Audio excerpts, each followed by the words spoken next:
All right, good evening, everyone. Happy New Year. We all made it through 2020. I'm Mayor Tom here to call this Common Council meeting to order for Tuesday, January 5th, 2021. Pat, when you're ready, could you please take a roll call? Adams, Present. Gray, Present. McCabe, Here. Pfeifferone, Present. Reed, Here. Ryan, Here. Tom, Here. all present. Is everyone able to hear me all right on Zoom this evening? All right, got some thumbs up. Thank you. All right, if able, please stand for the Pledge of Allegiance.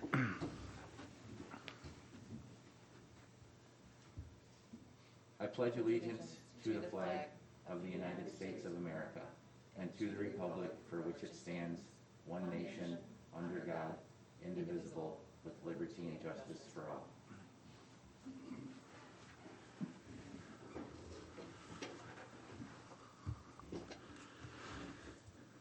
All right, this meeting has been noticed in accordance with state statutes and local ordinances. Next item is to approve the agenda for the evening.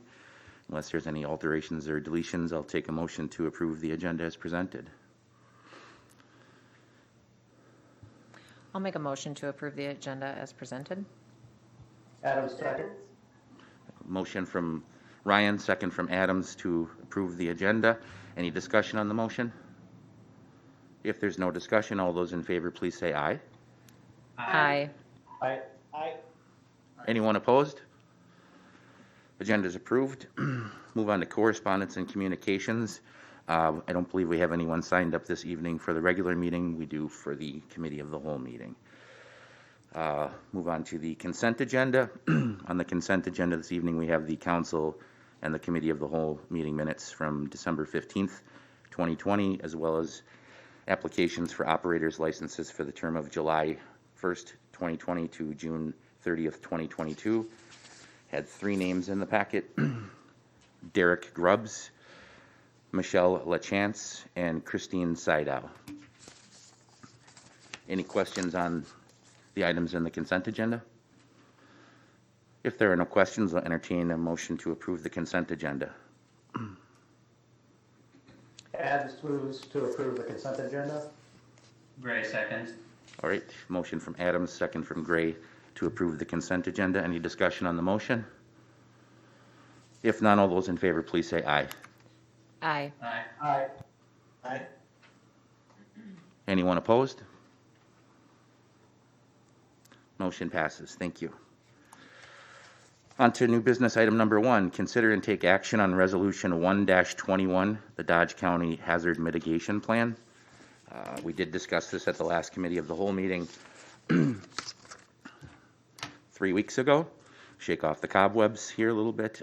We did approve a similar document at the end of 2020 for Columbia County, and this is much the same, that allows us funding for any mitigation projects in the land that we have in Dodge County, which would be the wastewater treatment plant and the recycling center. Any questions on resolution 1-21? I don't have a question, but I do notice a typo at in the last paragraph. If I'm going to be picky. Dodge is spelled D-O-G-E. Yeah. Just forgot a D there. Good catch.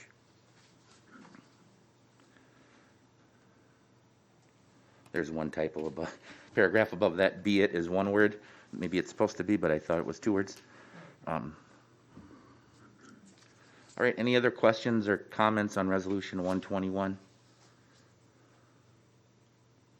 If there are no further questions, I'll entertain a motion to approve resolution 1-21, the Dodge County Hazard Mitigation Plan. Alder Gray will move to approve resolution 1-21, the Dodge County Hazard Mitigation Plan. McCabe, seconds. Motion from Gray, second from McCabe to approve resolution 1-21. Is there any discussion on the motion? If there's no discussion, all those in favor, please say aye. Aye. Aye. Aye. Is anyone opposed? Motion passes. Thank you. Move on to item number 2, under new business. Consider and take action on the Wisconsin Service Award Program revised adoption agreement. Again, this was reviewed at the last committee of the whole meeting. This has been a long-standing agreement that we have with our local volunteer firemen, and there's just been some proposed changes. I believe Attorney Johnson did review this and didn't have any concerns, and there were no questions from the council at the last meeting. Are there any questions this evening?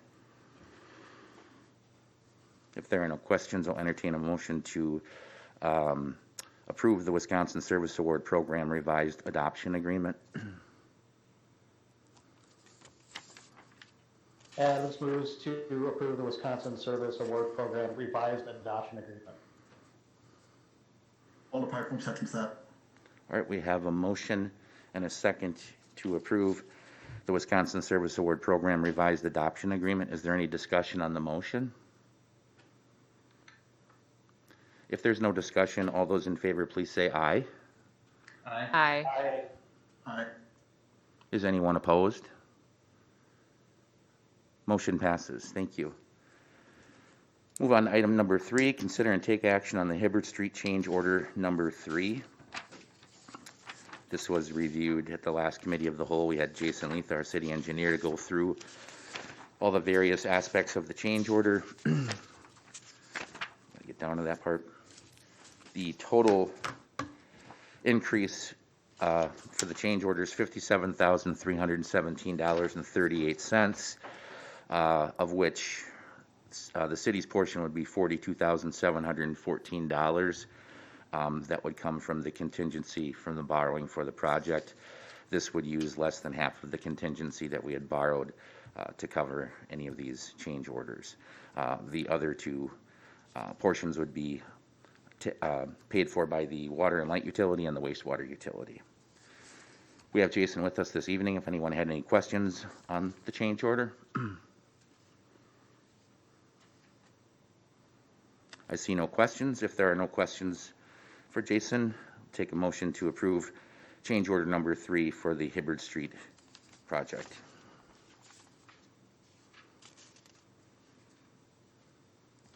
Adams moves to approve change order number 3. Alder Piper will second that.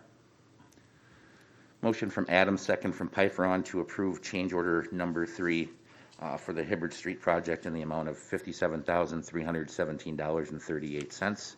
Is there any discussion on the motion? If there's no discussion, could you please take a roll call, Pat? Gray, Aye. McCabe, Aye. Pfeifferone, Aye. Reed, Aye. Ryan, Aye. Adams.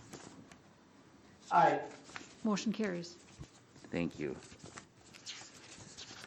Move on to the city claims if I can get there.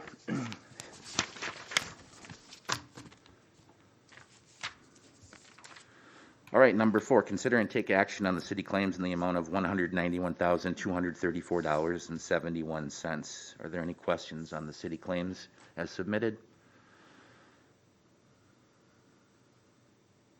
If there are no questions on the city claims, I'll entertain a motion to approve in the amount read.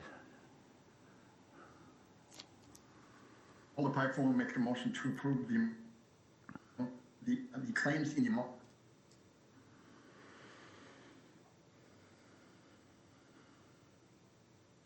Alder Ryan, second. Adams seconds.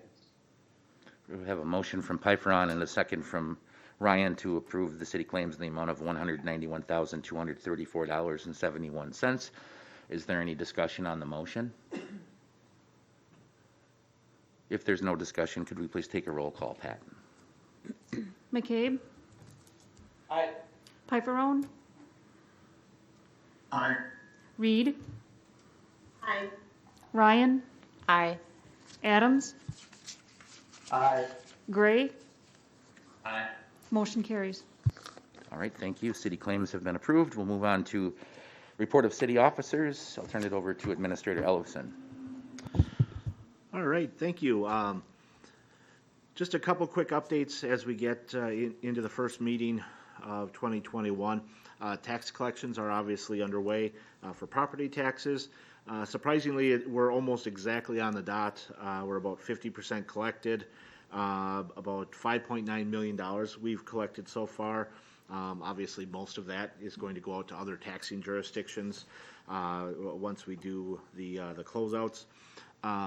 There is a drop box at the front door with instructions and envelopes, and there's some online options as well if you don't want to come to City Hall and make your payment at the drop box. And above all, I guess if you have any questions about the bill, how to pay the bill, or anything related to your property tax, a bill that you received or didn't receive, call us at City Hall, and we'll try to work with you to identify whatever information that you might need.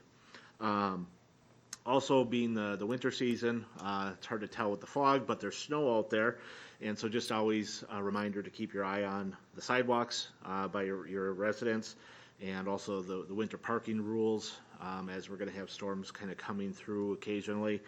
Just makes it safer for everyone if we pay attention to those and keep the sidewalks and parking safe and following the regulations. And then also, I think just in general, I'm pretty excited about announcing that we had that recruitment open for quite a while for our Director of Public Works. And it took a while to kind of get the right amount of people interested and get the process going. And we did several rounds of interviews, and we did offer that position to David Dernberger, and he was excited and accepted, and I'm pretty excited about having him start. He will be moving back to Wisconsin from out of state, and that we should see him start by January 25th, depending on how the move and everything goes. He might be here a few days earlier, but overall, I think it's going to be a really a great addition to the city of Columbus, and he's going to bring a lot of extra skills that will be valuable to me and to the city in general. And then just to kind of close out what else we have going on, we're just kind of in that phase of ramping up for the new year, closing out from 2020, and preparing to onboard the Public Works Director. So just a lot of different things going in different directions right now. But as always, for the council, if you have any questions on anything, just feel free to give me a call or stop in. Had a few things. Today, the National Guard provided a drive-through COVID-19 nasal swab testing in Columbus at the Columbus Water and Light, a facility located at 950 Maple Avenue. This testing will again occur on February 2nd and March 2nd, 2021, between the hours of noon and 6 p.m. The free testing is open to the community and appointments are not necessary. In an effort to save time, they do encourage online registration. If you do not register online, you will still be tested, and staff on site will assist in the registration process. Registration should not be done sooner than 24 hours prior to the event at the link provided through the Columbia County Health and Human Services website, and also we have a link at the City of Columbus website. Due to the unknown amount of interest, people are prepared for potential wait times. Long wait times, it's requested that vehicles form a line and stay in the mode of transportation at all times. No restroom facilities will be available on site, so please plan accordingly. Individuals will be contacted with their results within 3 to 7 business days, so please visit our website for further guidance and up-to-date information for these upcoming events. Let's see. 2020 ended with our first significant snowfall here in Columbus.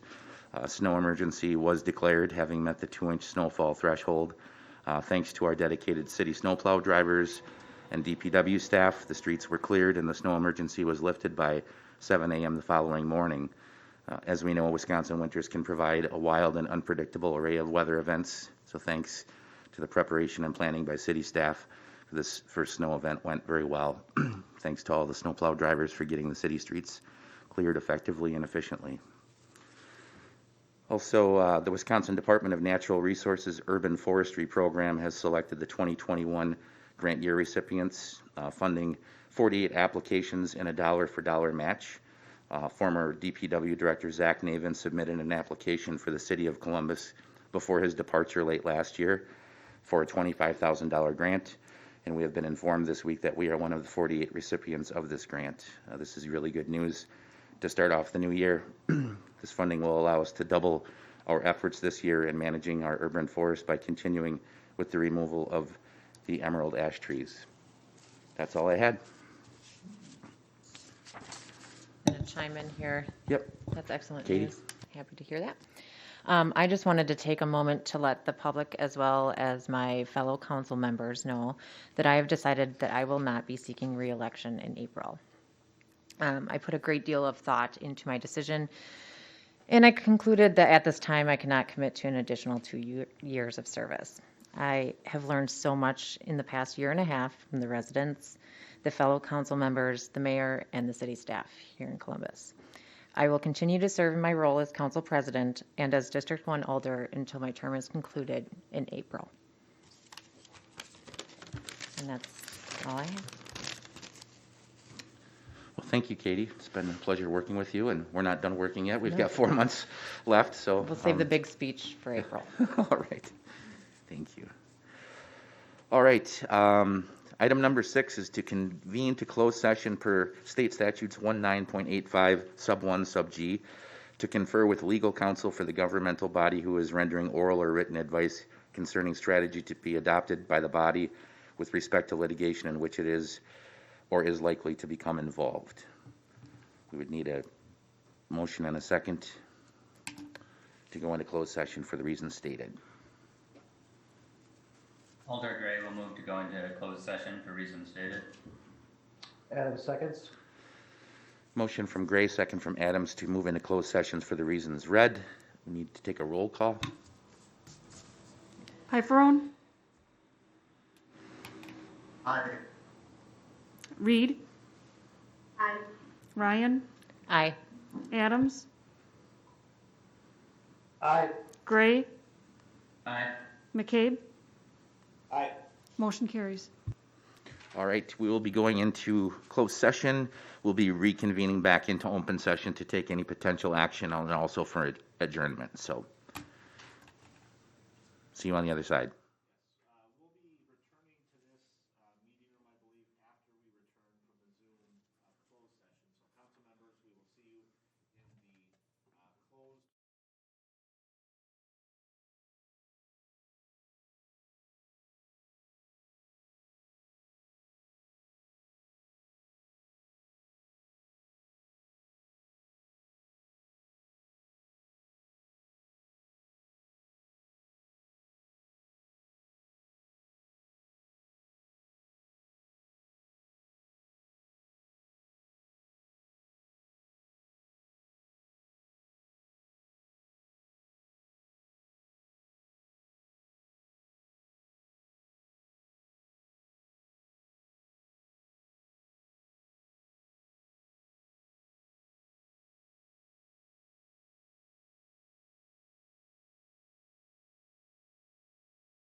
Are we broadcasting right now? No, you're not, well, your mic is on, so yes. Broadcasting on cable? On cable, yes. Okay. So I should probably let anybody know that's watching, we're having technical difficulties and trying to get everybody back into our Zoom meeting. Apologize for the inconvenience, but Windows is getting ready.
All right, Paul Piperone, can you hear us? Okay. Sorry about that. We had to swap out a computer here because Windows decided to update. So sorry for the inconvenience. We are reconvened back to open session, and we are on new business item number 8, which is consider and take action on possible termination of service agreement with ActiveNet.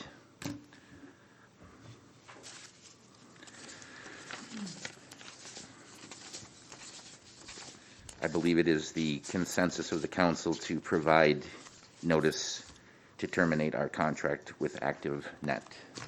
Would anyone care to make a motion?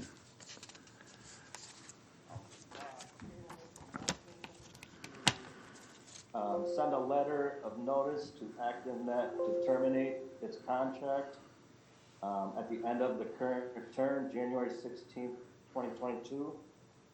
Do you need more than that?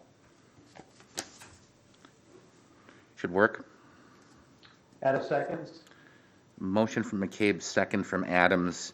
to send notice that the City of Columbus elects to terminate its contract with Active Network LLC at the end of the current term, January 16th, 2022. Any discussion on the motion? If there's no further discussion, could we please take a roll call, Pat? Reed, Aye. Ryan, Aye. Adams, Aye. Gray, Aye. McCabe, Aye. Piperone. Aye. Motion carries. All right, thank you. Next item is to adjourn. Alder Gray moves to adjourn. 3 seconds. Motion from Gray, second from Reed to adjourn. All those in favor, please say aye. Aye. Aye. Aye. Anyone opposed? Okay, we'll stand adjourned for just a second and reconvene to the Committee of the Whole meeting. Thank you. Is it just my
2021.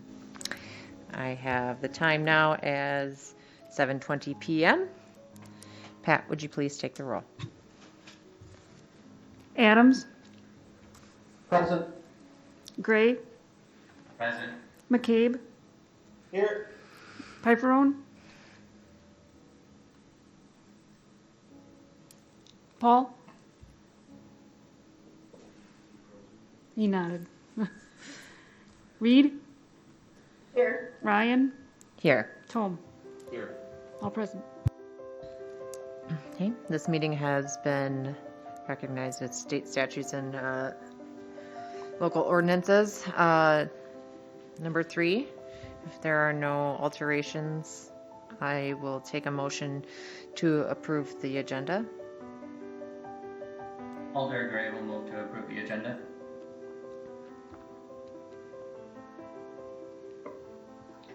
Hathaway seconds. Alder Piper will second that. Okay, I have a motion and 2 seconds to approve the agenda. All those in favor, please say aye. Aye. Aye. Aye. Any opposed? Okay, agenda's approved. Number 4 is citizen comments. I had one gentleman signed up for citizen comments, but has chosen now to speak on the item. So, to my knowledge, I don't think I have any other citizens signed up for comment this evening. Is there anybody else on Zoom that wanted to speak under citizen comment? There is one stance, is also signed up for number 11. Oh, okay, so I have 2 signed up under number 11. Okay. Thank you. Okay, moving on then. Number 5 is the committee and commission minutes. We had quite a few committee and commission minutes within our packet this evening. The Aquatic Center minutes from 6:10, 8:26, both of 2020. Cable Commission from 9:2, 10:07, both of 2020. The CDA from 10:19 and 11:23. The CHLPC minutes from 11:12. The Columbus Water and Light from 11:19. The library minutes from 6:16, 8:18, 9:15, and 10:20. The Plan Commission minutes from 8:13, 9:10, 10:15, 11:12, and the PFC minutes from 8:17. Recreation minutes from 9:14, and tourism minutes from 8:03 and 9:14. I just wonder if city staff was just waiting for a kind of a shorter cow packet to just put all of those minutes into one for some extra reading. Did anybody have any comments on any of the committee commission minutes that were within our packet this evening? Not seeing any. So we'll move on then to number 6, which is review and discuss music and memory donation to the senior center. We have the senior center director, Kim Lang, with us via Zoom this evening. And there's a memo in our packet about donation from ENERPAC for the music and memory program. Kim, did you want to speak to this item? Sure, just real quickly. Sure. Good day, everyone. Good Happy New day. Year. This particular program is a program that we've been working on for a couple of years as one of our community outreach programs, going into the homes of our friends and neighbors who aren't able, for whatever reason, to participate at the senior center. This particular program focuses on folks of all ages with cognitive issues, and it's really just an incredible program. Once we get this program underway, we'll have community programs that don't just go to some of our assisted livings, but they'll also go into individuals' homes. It's just a great program. If anybody has questions about it or really wants to know about it, with the grant proposal that I wrote to ENERPAC, the information is in there where you can find out more about the program. We had hoped to do this last year, but unfortunately COVID um, sort of took away the opportunity for us to meet with all the key players in this program. So now we're going forward, and EnterPAC has been really generous and has said that they will help take care of this program for us this year. It'll pay for training and our startup equipment.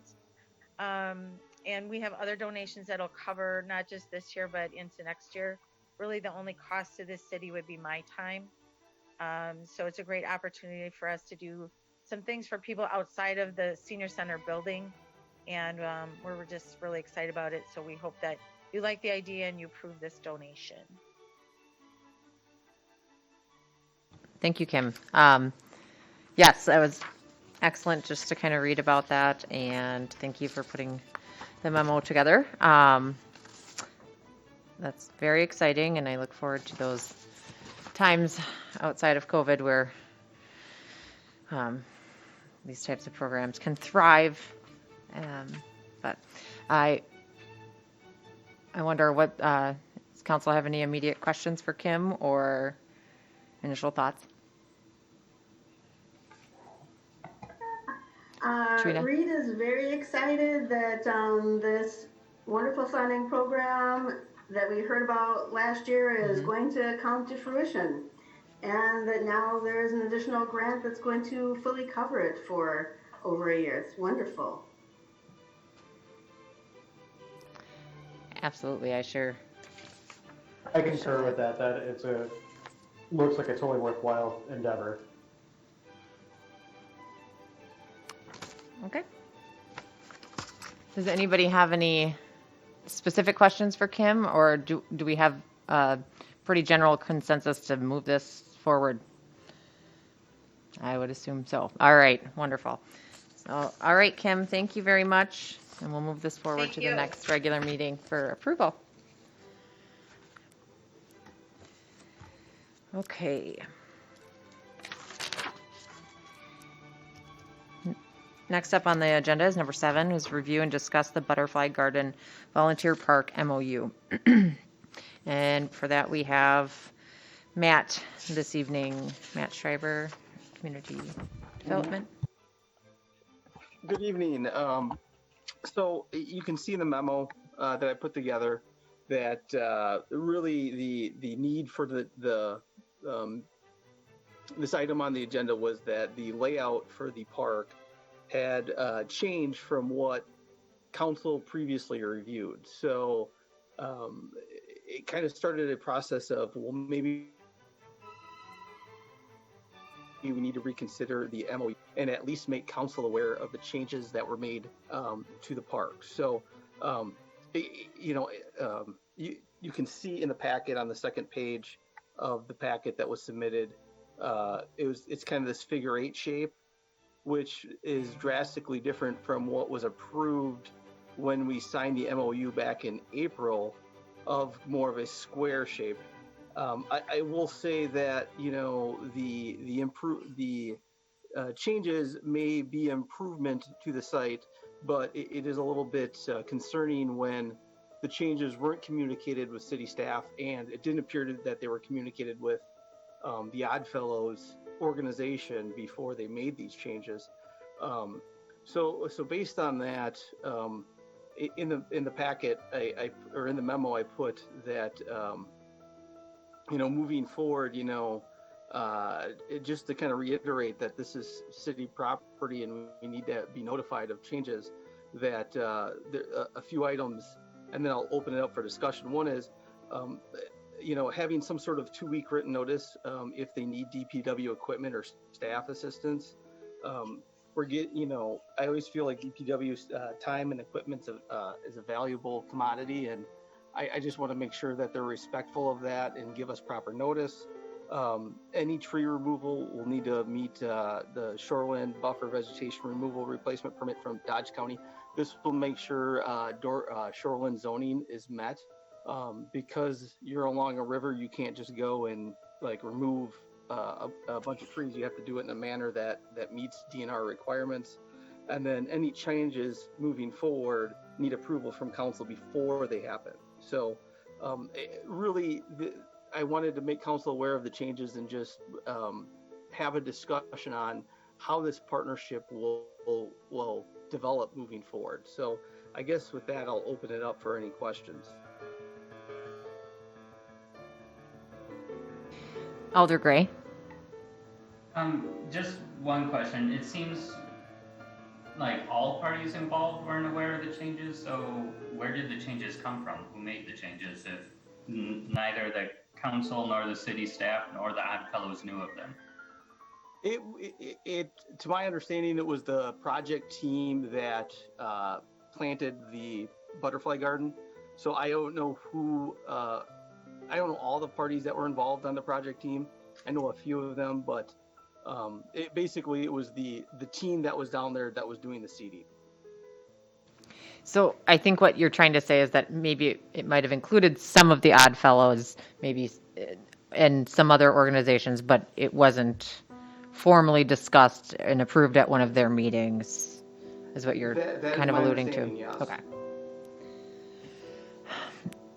Trina Reed, Paul is next, that's all right. Oh. You can go first. Alder Piperon. I guess I would like to comment that I'm disappointed that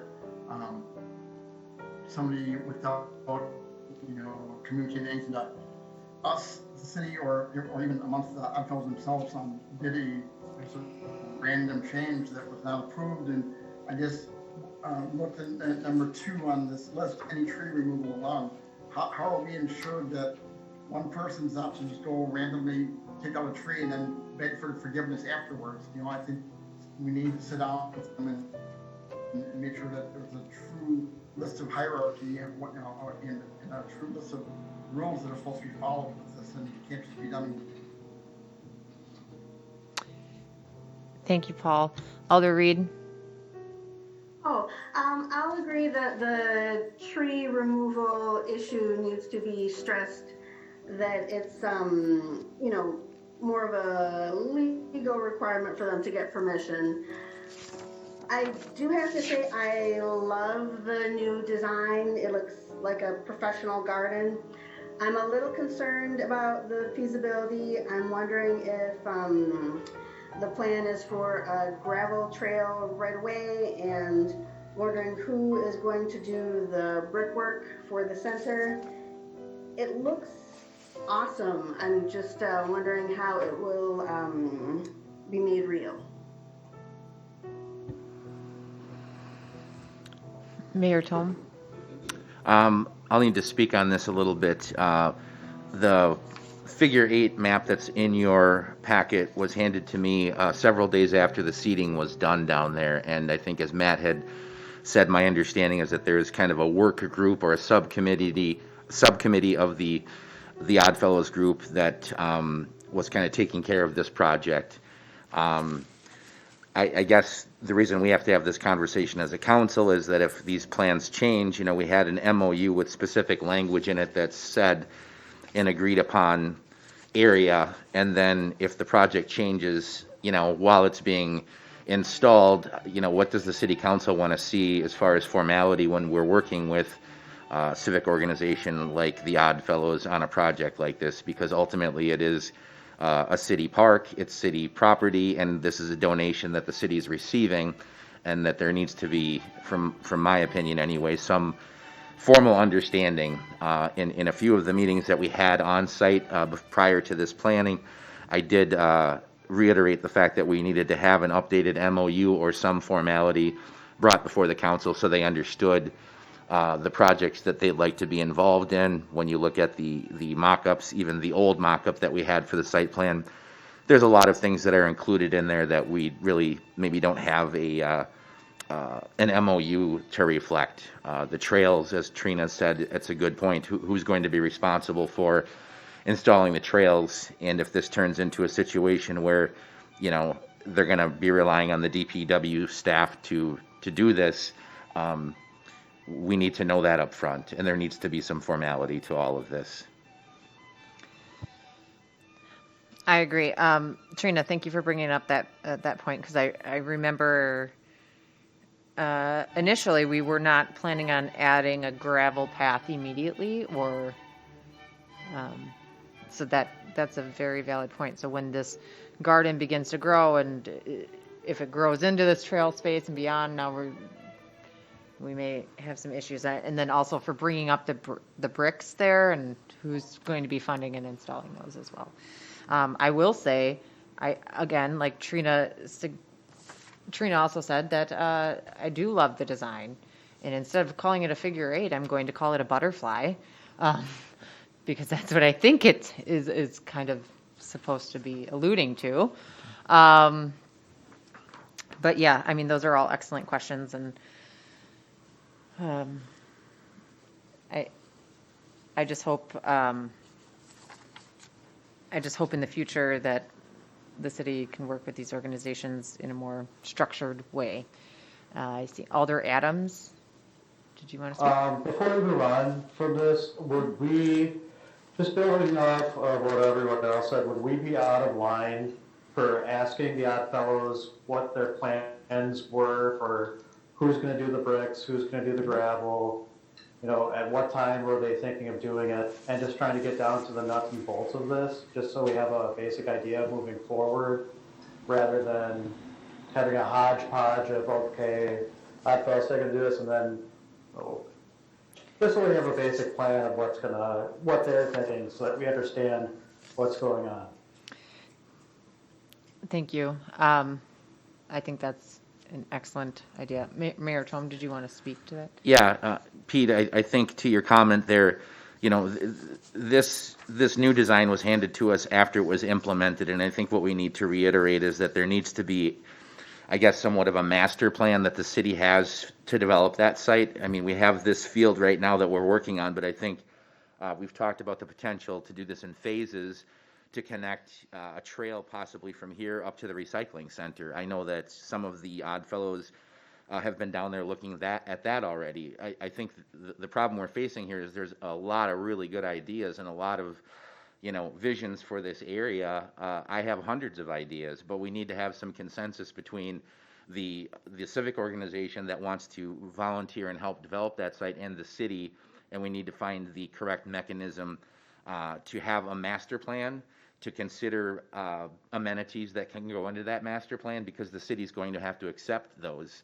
amenities piece by piece. Gotcha.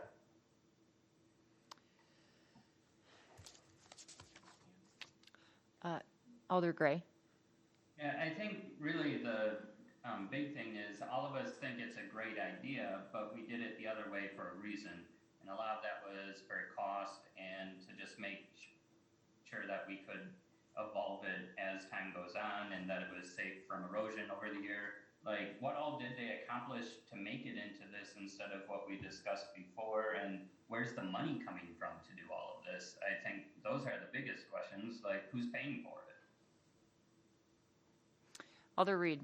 We could hardly pay for seeding grass, let alone all of this. Like, we were arguing about what kind of seeds to put down, not how much gravel and bricks and like, this is way beyond what we talked about budget-wise. Who's paying for it? Yeah, for myself, it's more that I want to ask questions of the group. I don't want to throw cold water if the park is building itself.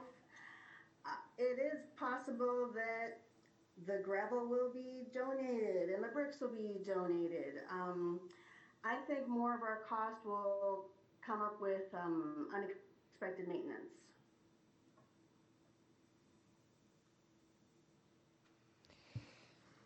Mayor Tom. Trina, I agree with you. As you point out, I think when we were talking about the original seating, there was discussion about the mulch that would go down to kind of get everything growing, and there was a discussion of grass mat, which turned into thousands of dollars. Now there's a pile of straw mulch down there, and again, that kind of leads to the confusion of, you know, the recommendation we got from city staff was we didn't want to have loose mulch down on a field that was going to blow off or possibly get blown into the river. So those are decisions that were kind of made outside of the MOU that we have with the Odd Fellows that, you know, that kind of framed up that first step. I think the other consideration that the council is going to need to work with these groups in the future as well is we may be getting a donation, and it may be, you know, I like the design of this, I do, but I don't know how much the cost is, who's shouldering the expense of each cost. So to me, it doesn't exist until we have all that information and we have an agreement with someone that can actually implement this, because we're going to be mowing a field. We're going to have DPW workers mowing a field this year that we didn't mow before. So there is an added expense, you know, already just at the first phase of this. So we have to be cognizant of how we develop the park and ongoing expenses as well. I do think that we're going to need to probably develop another MOU with them. Right now, there's seed in the ground, but spring is going to be here soon, and we're going to have to know what direction we're going in and what the expectations are of how to develop the trail, if the trail is going to go in, and the other items that they're talking about as well. So, unless Attorney Johnson has an idea of a different way of formalizing this other than an MOU, that's the vehicle we've used to this point. Well, I think the use of an MOU is fine. Unfortunately, I think that we're going to need to put more teeth into the agreement than we had originally hoped. What is in place right now is very general and you know, in all respects a pretty good start.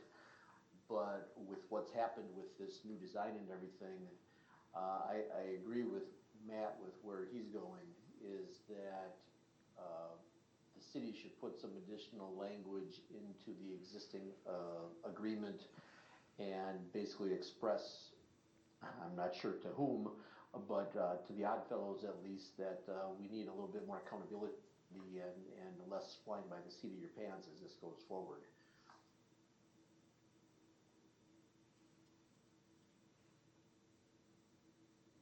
And maintaining the 1 acre garden belong to the Oddfellows, so there's no city expense yet, but we should probably flesh out what exactly that means as well.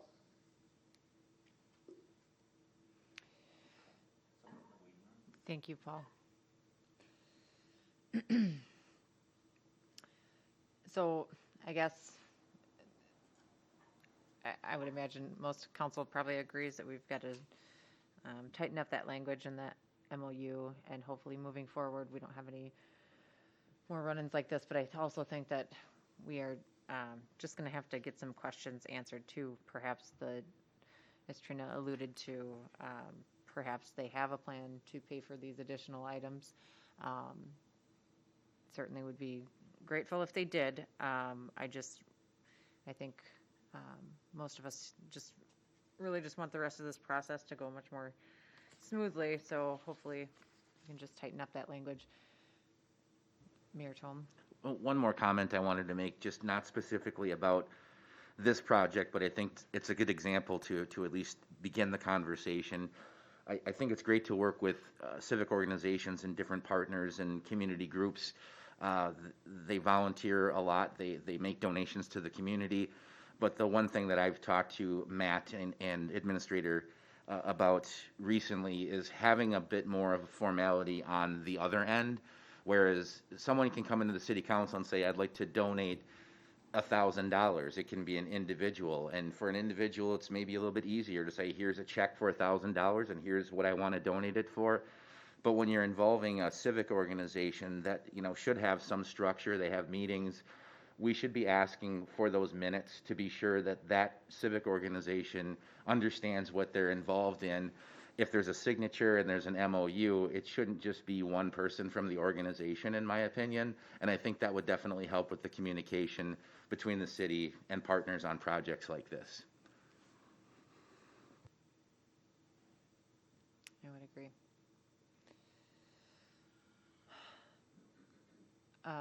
As far as direction on this item here, do we want to bring this back then again to the next COW meeting? And then hopefully at that time get some answers from the Oddfellows on the changes, as well as then discuss what language we would like to add at that time to the MOU? Ian, sorry, I didn't see you there. Go ahead. I think if it comes back to a cow prior to that, city staff should get with the Odd Fellows and the civic organization and develop at least some sort of an MOU for us to go over at the next Yeah. meeting. Like, if we have some basis of a new MOU to go over to discuss further, otherwise we're just discussing the same things again. Thank you, Ian. Yeah, I think Matt Schreiber, Matt, I think you kind of touched on a lot of the things that the language that the MOU should probably have, and Attorney Johnson as well. I think if you bring up back to the next cow, sort of modified MOU that we could discuss, I'm sure that would be probably best. Okay. If it's something you could throw on a DT agenda, since you have the city attorney, and just kind of, Sure. We have a meeting on Friday, so. Okay. That sounds good. All right, thank you, Matt. Yep. And- all right. Matt's got a big night tonight. Yeah. All right, so number 8 then is review and discuss the SMA for the TAP grant, and for that we also have Matt Schreiber. Thank you. All right, so as you can see in your packet, there's a draft SMA that I received from WISDOT for the TAP grant that we were awarded last September.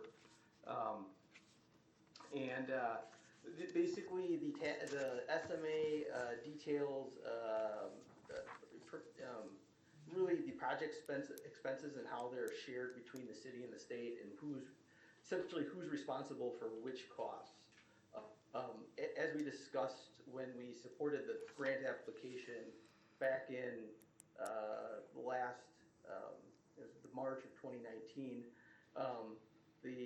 to be more competitive with the grant application, the design costs were all local, so covered locally, and then also the real estate costs are not covered by the SMA. So those are the two things I just wanted to make council aware of. The city attorney has reviewed the SMA. I think I got his email after I finished the memo on break here. So, and Paul didn't necessarily, he had a few comments that I think we'll incorporate into the final document, but he had no major concerns. I guess, Paul, if you have anything to add, please jump in.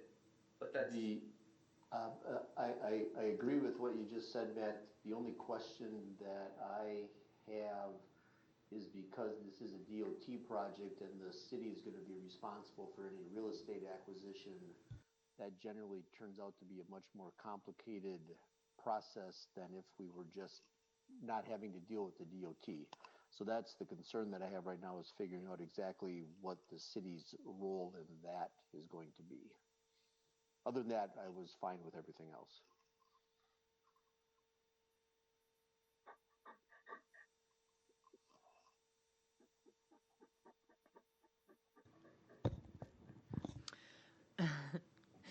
Trina, we can hear your dog panting. We can hear your dog panting. That's okay. Okay. And I guess, yeah, what the attorney said. Just, Kyle, did you? I did just want to add in regards to the real estate acquisition, Jason Letha has informed us that there is another grant program that we may be able to pair with this one that would help with some of those costs related to the real estate acquisition. And we're currently exploring that, but I expect if everything turns out as favorable as we might hope, that there'll be more information on that and make the project even less expensive and more affordable for the city. So stay tuned for more details on that. Wonderful. I did have one question as far as the timeline of us getting this SMA kind of, buttoned up and put away. Are we working on a timeline where this needs to be done in a month or 2 weeks, or do we have to have the SMA approved to start planning the project? Matt?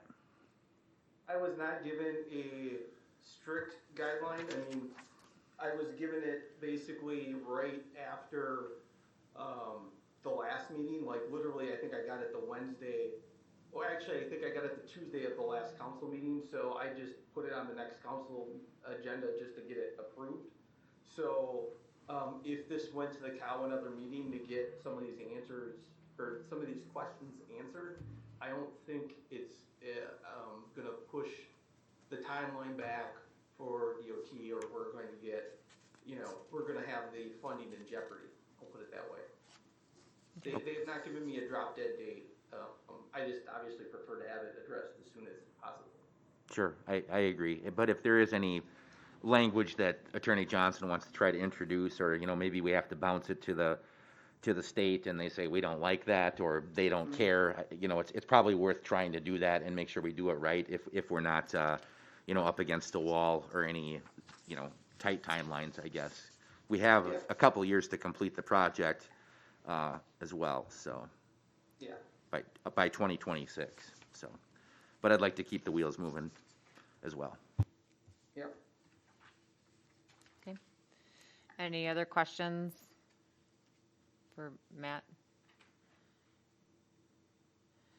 I don't see any at this point, so I think we're just going to go ahead with that suggestion and move this back to another COW meeting, whether that's likely the next COW, Matt, you would assume? I'm sorry, what was that? Oh, I was just asking, would that likely be on the next COW agenda? Oh, yeah, that would, yes. Okay. All right, we'll sit back there then. Thank you. And so number 9 is review and discuss details of developing a downtown tax increment district. Matt, I still have you here. Yep. All right. So I went through and updated basically the map that we had at the last meeting. I went through and updated that map to add a few areas that we discussed, and then included it for the 2020 tax year number and the assessed values to basically give us the current data that we had. And I included that in your packet. The other thing I did in the meantime was I spoke with Greg Johnson from Ellers, and he informed me that the cost for a project plan is $15,000. So to move forward with the creation of a TID, obviously we would utilize Ellers and their expertise to help us develop a project plan, and the cost for that would be $15,000. Much like the other TIFs, if the city paid for those funds up front, that once the increment has been generated, then the city can essentially reimburse itself for the project plan. So those are costs that the general fund could recoup at a certain point. So one of the other things that I wanted to include in the memo was a timeline, and I put 3 to 4 months. I know when we created TIF 5, and that's the TIF that we created over on James Street by Roberts Manufacturing on Continental Drive. We did that in roughly, we started in late July and we had it approved in mid-September. Mm-hmm. So it took 2.5 months. But I think if we did things at 3 to 4 months would probably be a good, I think, target and a fair target, to basically get this process along. And you can see here, basically, the steps that we need to do is, give Ellers a map of the proposed TID, have Ellers prepare a project plan, do the Class 2 notice, have a public hearing at Planning Commission. The Joint Review Board then meets and reviews the project plan. And then the Plan Commission approves the TID boundary, and then essentially the council reviews it and then the joint review board meets and gives final approval. The date the TID is created, though, is when council approves it. So that's the date that we would be working from the TID creation. Going to the map that I created, I broke it down by blocks, and you can see there's 11 blocks in the downtown area. For the most part, I tried to avoid the single-family homes and kept it to commercial development to the extent possible. You can see when you look at the breakdown by blocks that there's it would be 14.2 or just approximately 14.2 million in total value. And when you look at what is available, it's just over $17 million available in TIF capacity.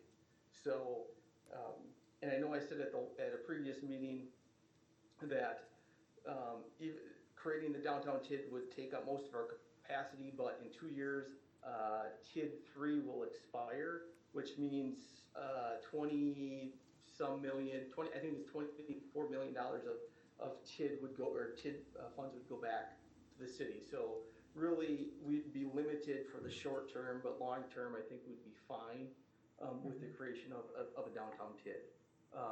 I guess with that, I'll open it up with any questions. One thing I should add is I did add some blocks down on Water Street. So on both sides of James and Water, and then also the fire station and there's an office building over off of Ludington that were added based on previous conversations. So I guess with that, I'll open it up for questions.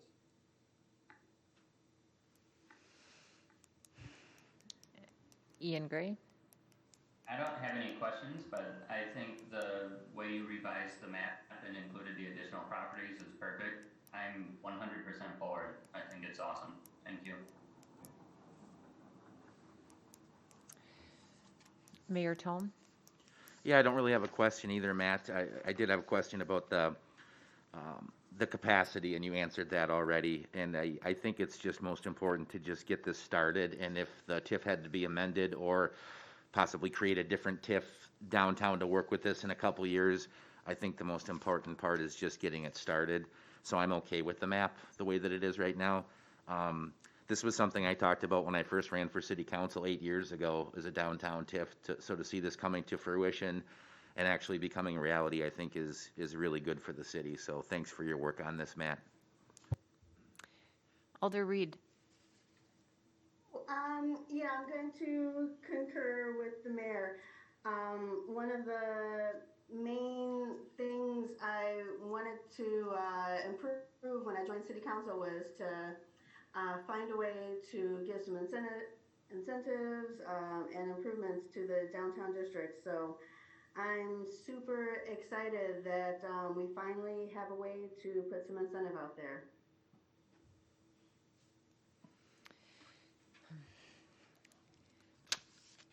Alder Pfeifferon? Paul? I do have one question. Yes, I'm here. Can you hear me? Okay, yep, we can hear you now. Yes. Okay. Question regarding block 8. That seemed like it's all city property. How does the TID work with city property? Just a question. We're not really going to revitalize that, are we? We left it in there because there's really no harm to including it into a TIF district. And if something should happen in Block 8, obviously City Hall is not going anywhere, but, you know, with the roadmap project, you know, there's upcoming decisions that are going to have to be made about, you know, the senior center and other things long term. And we thought that there was an opportunity there to just include the land. Because you know it doesn't impact anything because there's no improved value. So that was at the staff level something we discussed and thought it had some merit. So that's why we included it. It doesn't. Quite frankly, it doesn't need to be in the TIF district if council doesn't feel it's necessary. But you know, it was something that staff felt that it could be a benefit. So. Thank you. I'll just ask you. Very curious. Thank you. Alder Gray, did you want to speak again? No, I think it should stay in the TIP district. I understand that we can revise this map later, but I think it's a good thing for it to be there, especially since there isn't a real impact. And with future potential changes with the senior center and things, it just makes sense for it to be there. Okay. Alder McCabe. I just wanted to say I agree. I'm all for this district, and I like the map, how it's much better than what was added and stuff. So, good job, Matt. Thank you.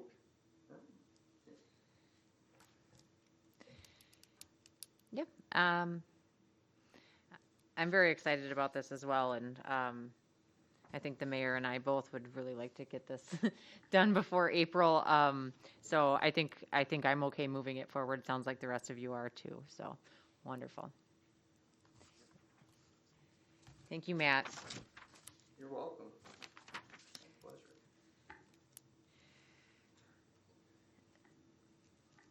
All right, number 10 is review and discuss a resolution for the CDBG close application. It is the Matt Schreiber show tonight, Yeah. and he is still here. I am been working hard at putting together the CDBG close application that needs to go to DOA. So council's aware over the last 2 years, that we've gone through this process to hand over our funds to DOA, and then we selected the projects for stormwater mitigation stormwater projects that would mitigate flooding issues and directly benefit LMI individuals. I've gone through a survey to basically verify that to meet the DOA or the DOA's actually it's HUD's requirements, but it's through DOA. So now we're to the point where I have to compile this application, and there's like a checklist that is very, very long. And one of the things is I need a resolution from council basically supporting or to support the submittal of the grant application. And then I listed a few other things where I'm going to need the signature from the mayor and or the clerk to submit to DOA with the application. And there, in my research as I was typing this up, there is an additional resolution that probably should be a separate action at the next council agenda. So essentially, there's the bullet points of the authorizing resolution, there's the statement of assurances, the lobbying certification, the potential fair housing actions checklist, which even though ours isn't a housing project, we still have to do. The citizen participation public hearing certification form, which we've already had the public hearing.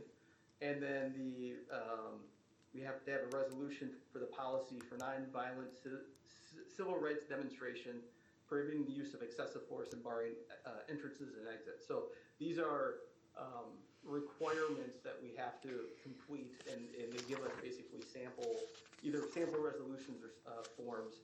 I've had Paul look at both the resolutions. Other than needing to clean them up, I don't think he had any major concerns. But this is where we're at. At the next meeting, I'm going to have the complete application in there so you can see what's going to be submitted to DOA. Right now, I'm working with DOA to basically, tell them or show them what we're going to be submitting. So when we submit it, here this month, that basically it's somewhat pre-approved. I guess with that, I'll open it up for any questions on any of these forms or what we need to do. Sounds like pretty simple stuff, Matt. Yeah. Thank you for putting this all together. Were there any questions? No questions. Thanks again, Matt. You pretty much own the whole agenda this evening. I know that this is a lot to navigate, and thanks for getting us to this point. But as soon as you have things ready for the council to take action on, I think you should. I'm in favor of bringing them forward for consideration. Mm-hmm. Thank you. All right. Seeing no questions, I think we can just move this along. Thank you very, very much, Matt. And we will move on then to number 11, which is review and discuss the details and options for a stormwater utility or a transportation utility. And this evening, I think Kyle Ellefson, our city administrator, is actually going to be heading this one off and give Matt a little breather there. Yes, thank you. Thank you. I'm going to give just a very brief introduction, and then I'm going to turn it over shortly to Ed Maxwell, I believe, with Rupert Milkie. We also have Bridget with Rupert Milkie, and Jason Leith is also here in case they need to kind of chime in and give us just a short description of, sort of what is a transportation utility, what they're seeing out there with other communities, and what some of the high points are. Then I'll follow that up with some more specific information about some projections that we put together so we kind of understand the scope of what we're looking at. I will say that there's a little urgency in the discussion, and it depends on which solution the council is most comfortable moving towards. With the transportation utility, we have a lot more time to take the steps necessary to implement that. If we decide to stay on the path of a stormwater utility, we do have to get that language approved in order to make the April ballot as far as referendum language, and we would have to have that language in 2 weeks ready for approval. So that is the only element of urgency, is that we need to decide if we're going the referendum route stormwater utility wise, or if we're going to choose the transportation utility as maybe a better path. I think in the memo, hopefully you had a chance to read it maybe a couple times, but there's a description of the stormwater utility. I feel like we've gone over that pretty extensively in the past several months. So this is more of a description, or the learning points here are more about the transportation utility and some of the elements regarding how Columbus could use a transportation utility to solve transportation issues, but also potentially also solve stormwater issues at the same time. So I think now is a good time to kick it over to Ed Maxwell, and he will give us the rundown of kind of the structure of transportation utilities. Thanks, Kyle, and thanks to everybody for having me. I've been with R&M about 3 years. I'm in the finance department, so is my colleague Bridget, who's here with me. We gave a full hour-long webinar on transportation utilities recently, but I'm going to give you the 5-minute version, and if you have more questions, we can do a deeper dive. We've fielded quite a bit of interest on transportation utilities from clients across the state. People are really interested in this because they really feel caught between a rock and a hard place. They have strict levy limits, yet they have deteriorating roads, and they can only borrow so much. So they're looking for alternative funding mechanisms, and a lot of them are turning to transportation utilities to explore. And I think the League of Municipalities really sort of hastened this by issuing a legal opinion a few months ago saying, we think this is a very viable funding mechanism to deal with your transportation needs. Now, a transportation utility isn't a separate entity. It's not like a water utility or a sewer utility that has its own staff and its own functions. It's very similar to a stormwater utility in that it's housed within or together with another department. It's essentially a way to provide funding for what you need to do, to fill that sort of funding gap between what the tax levy can provide for and what you really need to do. Another interesting application, they can be used as a substitute for special assessments. The city of Neenah enacted a transportation utility fee a couple years ago to do away with special assessments because they were so wildly unpopular. And the village of Kimberly up in the Fox Valley recently followed suit as well. So that's another way you can use it.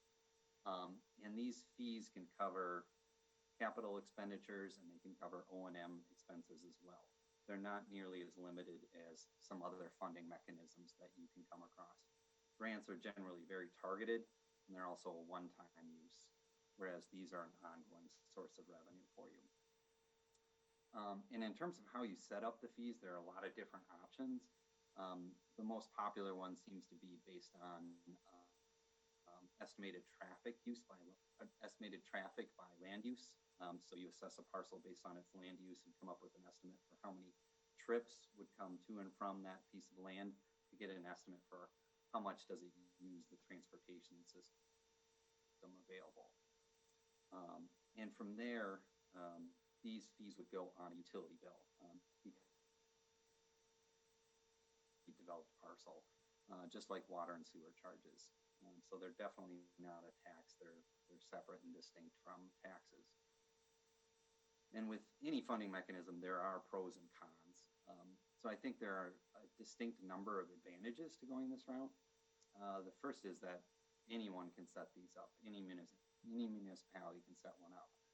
You don't have to have a lot of future growth like you might need with impact fees or something like that. It's also a steady, reliable stream of revenue. It's not a one-off like a grant, and it's not something you need to redo each time there's a project like a special assessment. They're also very versatile. They don't have a lot of limitations on them. Like for instance, with impact fees, you get quite a few restrictions. They can't be used for O&M. They can't be used to buy vehicles. That's not the case with these fees. The only real restrictions they have is those dollars can't be used for snow plowing or street sweeping, or they'll count against the levy. But there are so many other expenditures that they can be used for, that's hardly a limitation at all. Another advantage of this is you don't need a referendum. You can simply create one, though I do recommend involving the public in the process. Most importantly, it really gives you the dollars you need to address the issues that are facing you, stormwater and road related. But there's a flip side. There are some cons to it that I do want to point out. One is that it's a relatively new concept. It's popular in other states, but Wisconsin hasn't seen many of them to date. So I would expect there will likely be some legal challenges, especially for municipalities who don't carefully construct the fees and make sure there's a good relationship between the costs and the fees themselves. They can also be regressive. In other words, you can charge everyone the same fee for residential properties, although the fees are generally pretty small in nature, so it's not a terrible burden. And the last one I want to point out is it can have some impact on state aid, though you can mitigate that impact by making sure it's not your only funding source or your primary funding source for roads. There's not a one-for-one relationship with matching state aid. In other words, if you take $1 from the transportation utility to spend it on a transportation-related item, you won't lose $1 in state aid. It's something much smaller. And we can go into the formula if you want, but it's 8:15, so I won't get into the nitty-gritty on that unless you want me to. But all that being said, I think it's a very viable funding option that is worth considering because of the flexibility and because it can help you meet your needs. So, Jason, unless you have anything to add, I'll kick it back over to the administrator who can go into a little bit more specifics on how this might look for Columbus.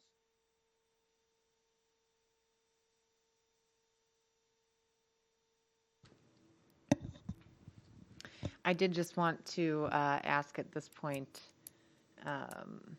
if for citizens this evening wanted to chime in before, or would you rather wait for further discussion? Rather wait to hear the discussion. Okay. Does anybody have any immediate questions for Ed Maxwell or Alder Gray? My main question would be, if we decided to go the route of a transportation utility, would we be able to fund all of the things that we need for stormwater mitigation? Because a lot of them do not relate directly to transportation. Correct. Actually, I think Kyle is ready to answer something of that nature for you. Go ahead, Kyle. Yeah, I think maybe if I go through the rest of it, then maybe some of the information I have will answer some of the questions that are out there. But just to kind of jump off, I think the important thing to recognize with that question is, if we decide to establish a transportation utility, it, just like the stormwater utility, all the expenses need to be really dedicated to transportation. All the revenue we collect has to be matched up with an eligible transportation expense. So collecting money on the transportation side to use for stormwater wouldn't be something we would be doing. I'll kind of wrap around back to that, but I think by identifying this different revenue source, and actually a larger revenue source than we're currently able to allocate to transportation with our regular maintenance of mill and overlay and slurry seal and things like that, that would free up money in the general fund to immediately go towards the stormwater improvements, while at the same time spending more money on the direct maintenance of the roads. But like I said, I'll wrap back to that. I did want to touch on the type or the measurement or the construct, I guess, of the fee structure. And we did propose it in the traffic count format. It could also be done with impervious surface area on parcels, could be done by street frontage, and other methods. I think the traffic count method is probably the most directly correlated to using the transportation system. And so I think that's probably the safest method to use if we're going to, tie the charges to the actual expenses. But that is up for discussion if there's a different method that we would prefer.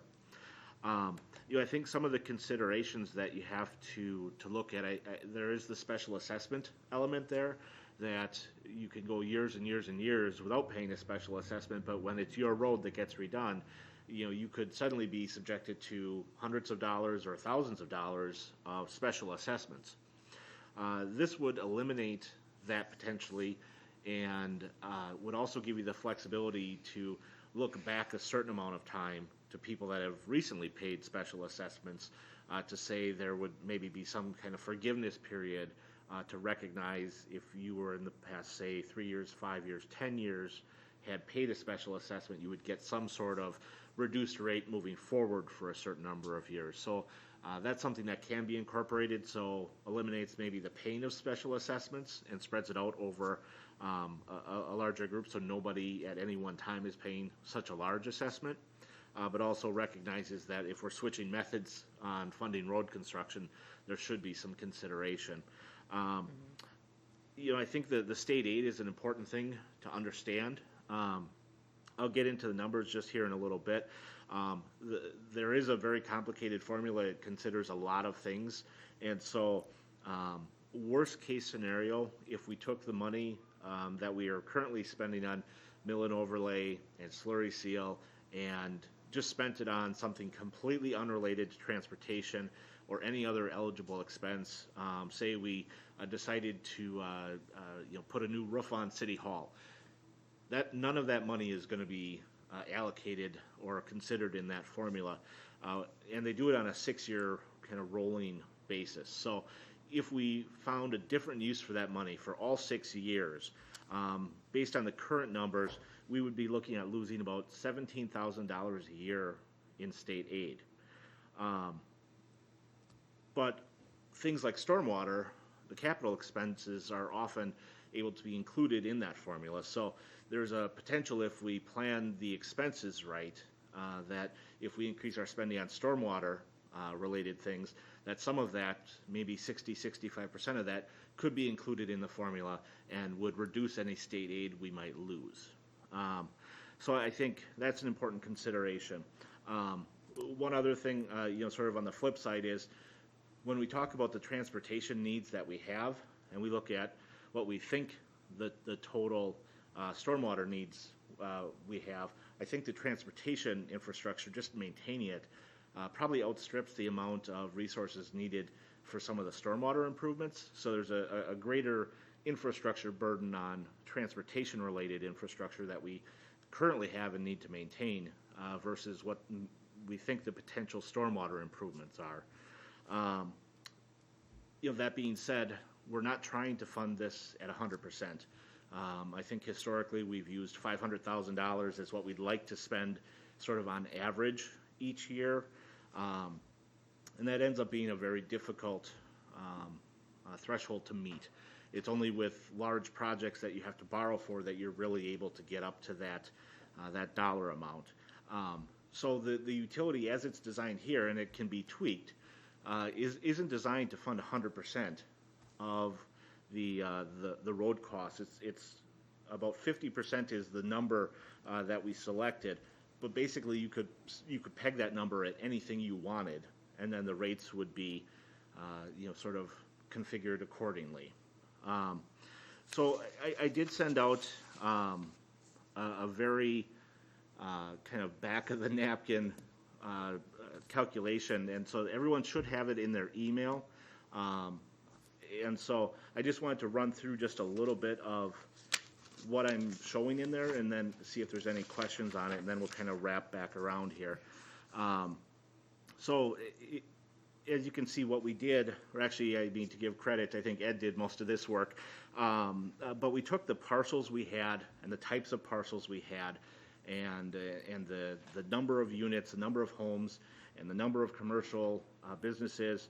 The only thing that isn't in here is the tax-exempt parcels, and that would actually either increase the amount of revenue or decrease the rate that everyone would pay.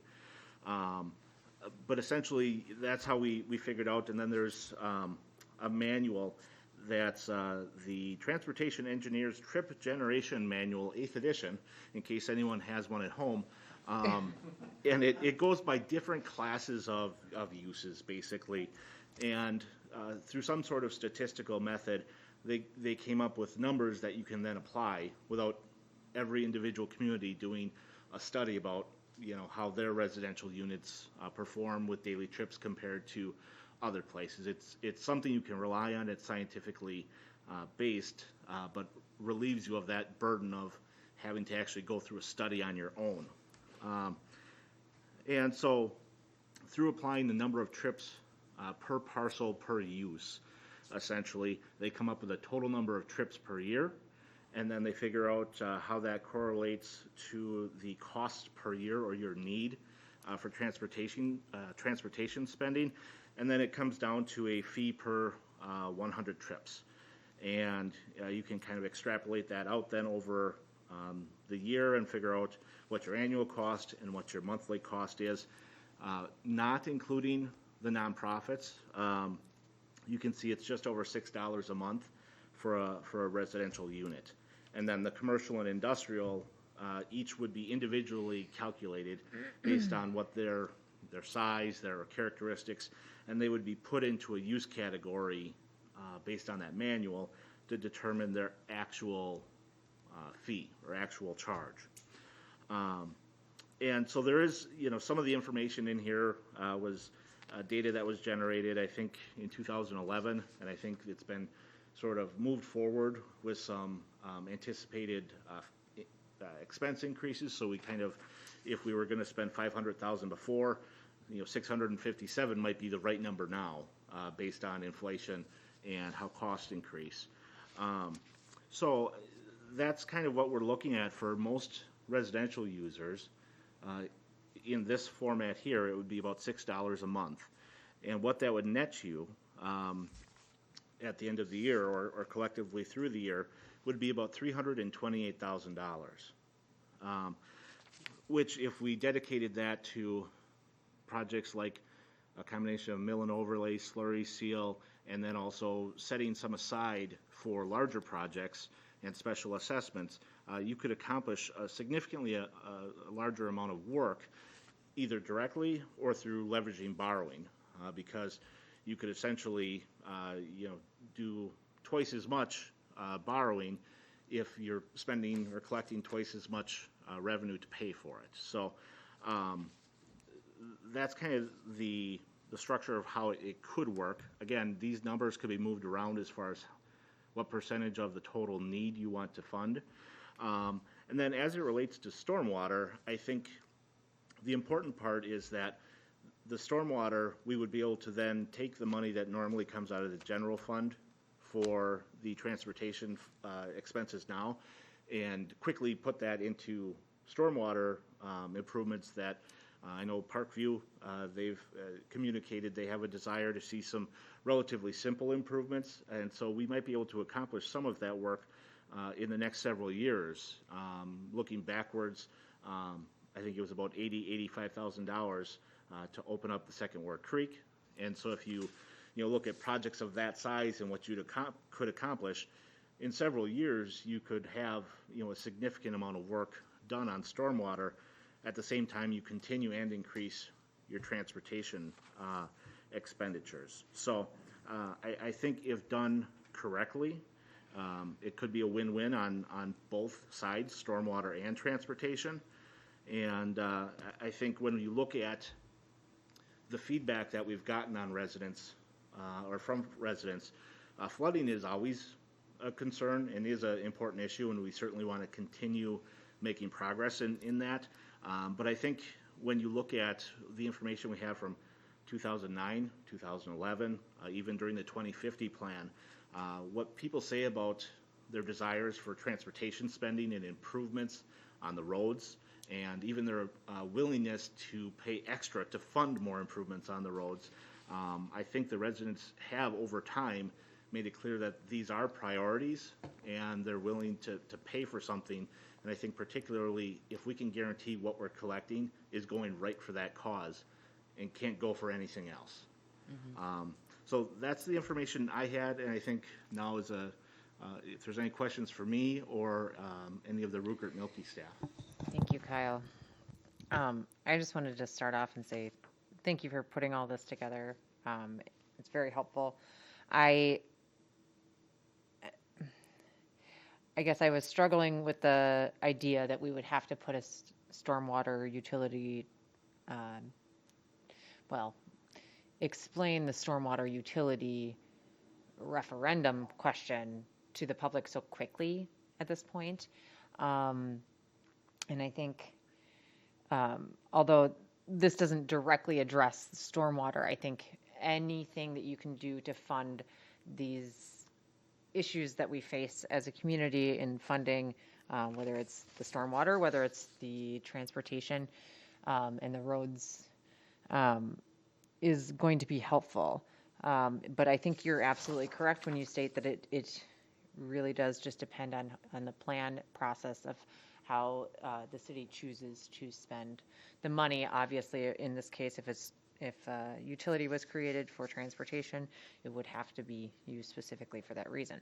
I just wanted to also point out that, we've borrowed quite a bit in recent years to fund these larger road projects.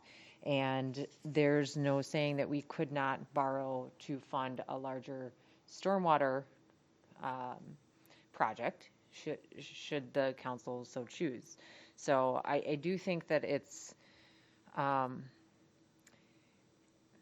just, we're much more likely to get the funding I think that we need in general by going this route. That's my opinion, instead of trying to push through a stormwater utility sort of at the last minute. That makes me nervous. I don't know if that's something that's going to work out. Whereas this one, I think,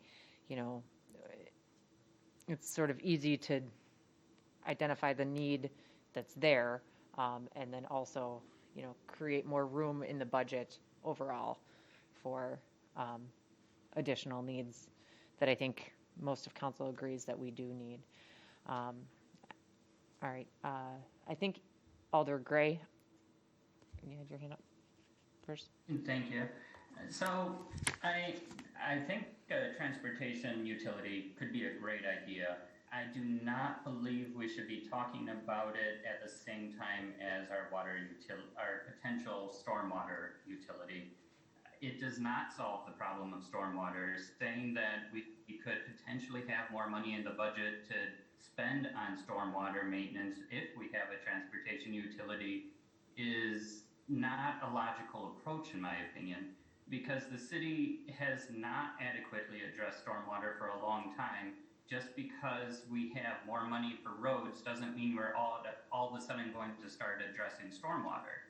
I think it needs to be addressed separately. We need a separate budget for stormwater so that it is addressed. It's going to be something that's going to get worse and worse as time goes on. and the stormwater utility still needs to happen so that we have a fixed income to address it. This, while I think it's great, I would not be opposed to moving forward with both utilities, although I don't think we should do both at the same time. But I think we need to still do the stormwater utility. I think this would be a good way to lower the overall tax levy in the future if we had both utilities, because we could potentially lower the levy. But I do still firmly believe we need to address stormwater, and we need specific funds in order to do that. Otherwise, future councils and staff and mayors will not necessarily do it, just like they haven't in the past. Alder Reed. I'm going to mostly agree with Gray. I would like to see these as two separate utilities. I don't want to have to worry about, finding the bean under the correct cup, or however that game works, for getting the stormwater issues to be fixed. I think there will be a decent amount of support at the idea. Anything that'll help a bit with flooding, I think there'll be, pretty positive public response. I don't know if we should go, water utility plus transportation utility. If it's $5 a month for each, that would equal like $120. So that would be more than the $75 we're thinking of asking yearly for residents. I was a little concerned with the idea of asking almost $700 for commercial properties for transportation. I don't know if that would include a lot of the small downtown businesses. I don't know that they would be able to, afford it that easily. I'm going to chime in here. Kyle, so at the end of this memo, it says, to be clear, in the interest of establishing a utility to fund improvements, staff suggests the council move forward with either a stormwater utility or a transportation utility, not both. Correct. That is completely a staff recommendation. Being sort of a fan of incrementalism, I thought putting two charges on at the same time, may be a little bit more of a burden. To clarify, I guess you're suggesting not at the same time. Correct. If the council is dedicated to stormwater improvements and they don't want to do it through a stormwater utility, we could also consider identifying projects, borrowing, bonding basically for the projects, which makes you commit to a use for that it can only be used for. With bonds, you cannot take stormwater improvement money that you told people you were borrowing for a purpose and use it for playground equipment. So you would then make sure you have an enduring commitment from future councils to spend the money on those projects. I think they're both worthwhile expenses. I don't think it's a matter of one being, not worthy and the other one being worthy. I think I look at the scope of what we have to accomplish and the scope of what we have available to accomplish it with. And I see the transportation situation as needing far more resources over a longer period of time, but also having that short-term benefit. At the same meeting tonight, we also have moved forward stormwater improvements of $423,000 that we feel pretty confident are going to be funded and occur in the next several years. And with those improvements, that may make some of the other improvements less urgent or less necessary, or easier to accomplish with funds on hand. So we could certainly move forward with both. One of them will require a referendum. The other one doesn't require a referendum.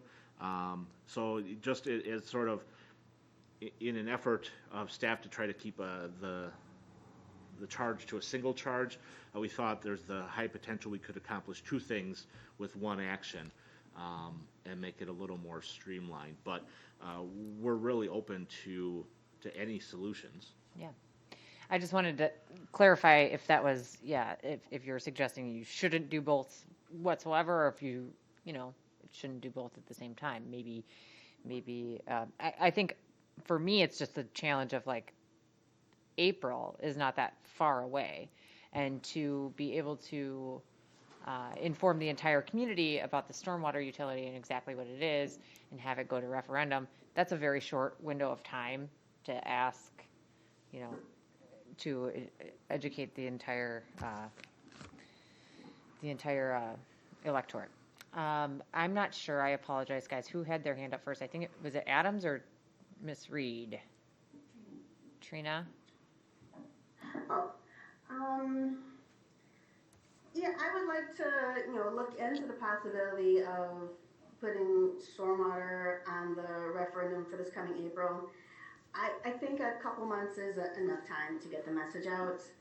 And then for the possible transportation utility, I'd like to have a discussion of transportation utility versus possible wheel tax in the future. So, Trina, I'm sorry, I'm just going to clarify. So you want to do both right now? Or? I mean, in the near future, but I wanted to look at the possibility of how each funding mechanism would work if we were going to put a transportation utility together versus having a possible wheel tax when people renew their vehicles. Okay. Alder Adams? Okay, so kind of a quick summation and then I'll make a point. So if I'm understanding this correctly, if we do the transportation utility, that is something that we don't need to get on the referendum. And with the revenue that we get from that every year, we're able to borrow more in bonds for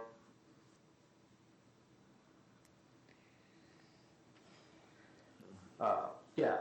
And so I think that's where that win-win comes into play. And if we can work it so that once we get that utility in, then we lock that money in bonds to the sewage or the flood mitigation, I think that's a win right there. Because then it's you don't have to rely on the yes/no votes. We can just go do it. We can get the roads done, and then we have electric borrowing power to get the flooding areas taken care of. That's my own 2 cents. If I'm correct in what I said in my summation. Administrator Ellison, I'm going to let him chime in. Yeah, we did miss just a little bit of it on the connection here. But yes, I think you would have the ability with that transportation money to do anything you wanted related to transportation, whether it would be take out a large amount of debt service and then pay it back with the transportation revenue you collected, or if you wanted to just increase the amount of regular maintenance you did out of the operating budget, the general fund operating budget. If you took, and at the bottom of that calculation sheet, I just had some numbers for kind of reference of the numbers we're talking about. In 2020, we had about $85,000 between the mill and overlay and slurry sealing. We have about $95,000 in the 2021 budget. So if you're looking at collecting about $328,000 in the calculation, you'd be more than tripling the amount of money that we currently allocate to those activities. You could choose to then, keep the general fund spending towards transportation, in which case you would ultimately quadruple it. My recommendation here to, kind of meet both goals would be to reallocate that $95,000 that would have gone to road maintenance and put it towards stormwater maintenance right away and begin those projects. But you would have the flexibility to kind of structure it how you wanted. You could go debt heavy and accomplish a lot right away, or you could be a more pay-as-you-go or a blend. But the room in the budget to accommodate stormwater only happens if you take the money that's currently allocated to maintenance of the roads and move it to the transportation fund. And then one thing I forgot before, if we're going to look at a transportation utility, if it's going to be a utility, it has to be based on usage. And if we want to charge people $75 a car like a wheel tax, that's a tax. The utility is based on usage. And so if a residential use has an average of X number of trips per year, the best way to not have it be a tax is to say a gas station of 4,000 square feet with 20 pumps is going to generate far more uses per year transportation-wise than a residence. They have to pay a different amount to reflect their usage of the transportation infrastructure. And similarly, if you're a 500 square foot storefront in downtown Columbus, your rating should also reflect the amount of traffic you're expected to generate. So theirs would be much lower than a grocery store, for example. So it should be kind of based on the individual uses and the characteristics of each of those parcels, which would have to be done as part of creating this. So there would be differentiation between uses and volumes. Thank you. Okay, Alder Gray. And so, just real quickly, I wanted to make sure, since what Alder Adams said, the money does not automatically go to Storm. It would be something that this council and future councils would have to allocate. There would be no money going to Storm usage if we adopted a transportation utility. That's not how it works. The big thing is a transportation utility does not require a referendum, as was said. The storm utility does. So why don't we at least attempt the storm utility? We can add a transportation utility at any point in time. We need to get going on a referendum if we want to add the stormwater utility. If the stormwater utility doesn't succeed, we could add a transportation utility immediately thereafter, or try again. But either way, I think the transportation utility is a good idea. I don't think we should do it right now because I really believe we need the stormwater utility and we shouldn't do both at the same time. And while the time is tight to get it going and to get public information out there, we really need the stormwater utility. We need to at least try. I don't know. I don't disagree that we need, whether it's a stormwater utility or the city just needs to generally fund these stormwater projects and have a commitment to it. And how we go about that, I'm not sure. There's plenty of different ways, but I think that's my bottom line, is that does need to be addressed. The other issue I have is that, Ian brought up, we could create this transportation utility at any time. We could do that the day after. I'm not sure that that's necessarily possible because we don't know who's going to be sitting up here in this seat or on these Zoom screens in April, and nor do we know if we have support for that. So I'm just throwing that out there, that's not necessarily a given, that's going to be what the consensus is if a referendum fails for the stormwater utility. And Mayor Tolman would like to chime in with, he's got a slide on there too. Yeah, well, first, I just learned about this recently, and I really like the idea of the transportation utility because it offers a lot of different flexibility in it. I was quite surprised to know that something like this existed when we were already talking about the creation of a stormwater utility and all the steps and processes that you have to go through to create that. So I like the flexibility here. I think, as you kind of point out in the memo, as long as I've lived in Columbus in 20 years, the number one complaint is always going to be that, hey, the streets are terrible there. That's not different from other communities as well, but it's a challenge that we're all facing, and I think it's the biggest financial challenge that small communities or any community is facing right now, because it turns into constant borrowing. And I think when we went through the 2050 planning process and looking at financials for the future, that's what I was trying to focus on, is how can we eliminate the continued borrowing for every street project when the only thing that we're really levying for annually is the debt payment to that or $75,000 in street maintenance. So I don't think that's the approach that has gotten us very far. I think that we have definitely improved things in the last couple of years, and looking at Hibbert Street project, and the grant, et cetera, we got a lot done this year. So that's why I like the idea of creating this utility, because once you take that borrowing schedule and you say, okay, we're going to get $300,000 a year instead of borrowing $500,000 a year, it reduces your general obligation debt levy immediately.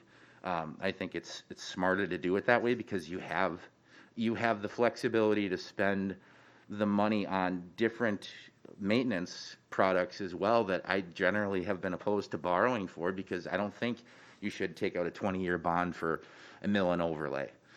I've argued against that for the last 8 years, but I think if you're getting that money annually, you can start repairing those streets with those means rather than waiting for a reconstruct and not maintaining the street for 20 years. So I think this addresses those issues, but I do agree the stormwater projects need to be addressed. I don't personally have a lot of faith that getting this on the ballot in April is going to create a stormwater utility. Maybe I'm wrong. I'm not psychic. That's just my general feeling. But to kind of ramrod this through at the next meeting and to get the potential for a stormwater utility on the ballot, have it fail, and wait for 4 months when we have this option, I think it does effectively, take care of two problems with one issue. You just have to have the commitment, and you have to put it on the capital project schedule to know that we're going to be spending money on stormwater that we're not borrowing, I guess, for streets that we're collecting annually. I think just in the public perception as well, people want to see more investment into the streets. Stormwater is an issue, it is, but it's not as big of an issue as streets are. And you can look at any polling the city's done in the last 10 years, and that's just a fact. But I think it's just an easier way to get to where we ultimately want to go is by reducing the GO debt, reducing the borrowing for street reconstruction and repairs, and increasing the money that we're spending on stormwater. And I think this is possible. The fact that we could do this in the next 4 months, there's some surety that we can do this and at least take a positive step forward rather than waiting for the potential of a referendum to fail, which the city doesn't have a very good history of passing referendums. That we have something that we know that we can do. And if this didn't work, the city could, work a year on creating a stormwater utility as well, but I think this is the surest bet to taking a step forward. Okay, I think it was Alder Adams. I just wanted to, I think I inartfully stated this point previously, so I'll try it and state it again. So with the extra revenue that we get from the transportation utility, then we could use some of that revenue for the stormwater projects, but I believe that also gives us more borrowing power, if I understood that correctly, for stormwater projects. No. Am I correct in assuming that? Well, technically, Pete, I think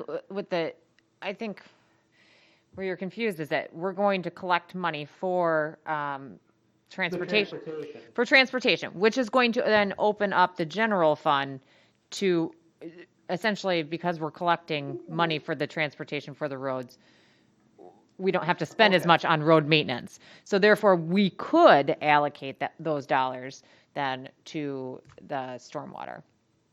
Okay, I just wanted to make that distinction. So I got that straight. So, and then if you wanted to, you could bond.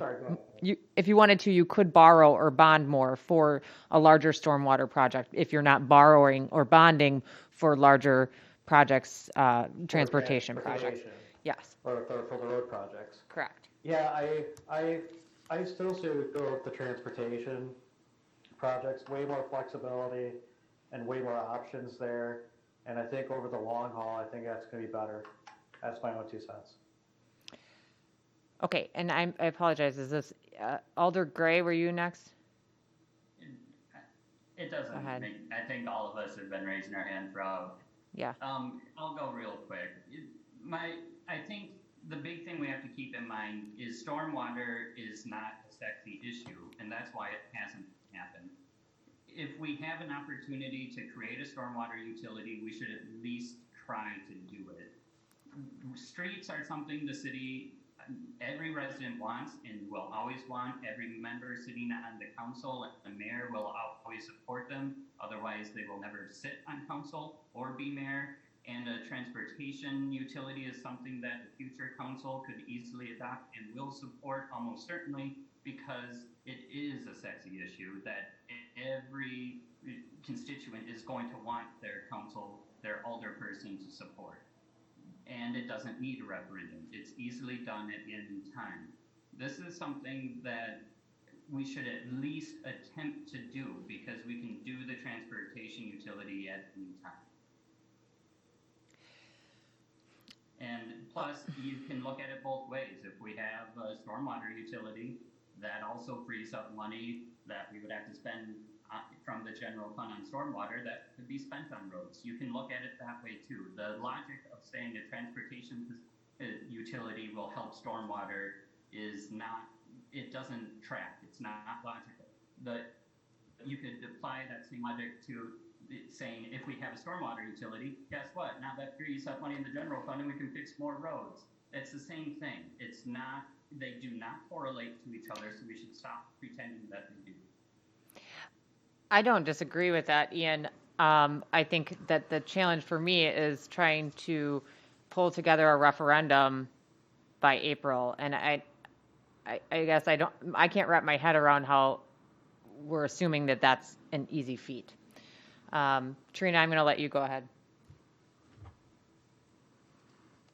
Oh, yeah, I'm very excited to learn about the existence of transportation utilities. I had no idea those were things. But I do want to give the stormwater a chance and try for that for April, and then look into the transportation utility options. I really don't see that many of the things I want to fix and amend with stormwater will have anything to do with transportation or roads. I just don't think one is going to help the other that much.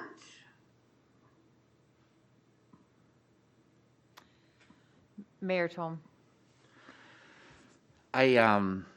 Again, I think, Katie, you kind of said, we know what we can do right now and we know what's possible. I think to talk about the fact that previous mayors or city councils didn't do anything about stormwater is probably not a very fair statement. They probably didn't do enough, and we've gotten to the situation where, it's been put upon us to come up with a long-term plan or solution.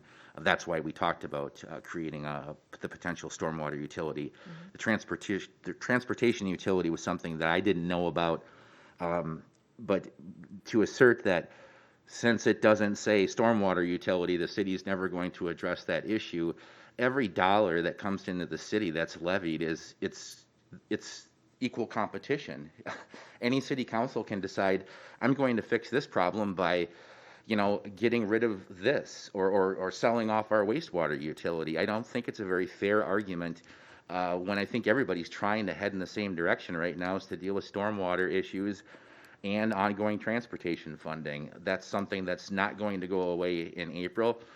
I agree with Katie. I think trying to inform the public on accepting a stormwater utility and getting all the details worked out between now and April and focusing our energy on that it basically, we're taking the harder path, and by not creating or talking about the transportation utility and really drilling down into the details and understanding of what type of money we can generate with that, and also commit to spending those by creating a fund, by creating a stormwater fund to say, here's how much we're going to put in to the budget annually to do this. We have to do that with everything else. We have to replace vehicles. We have capital projects every year.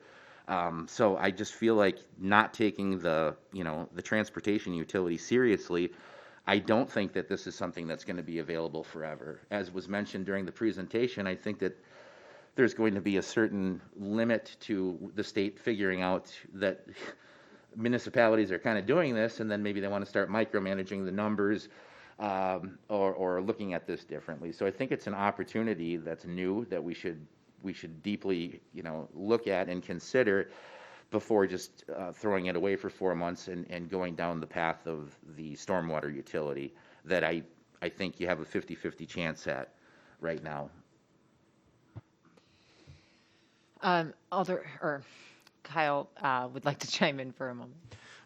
Just quickly, I think what this is highlighting is what we have is a money issue where we have more problems that need fixing and addressing than we have resources available.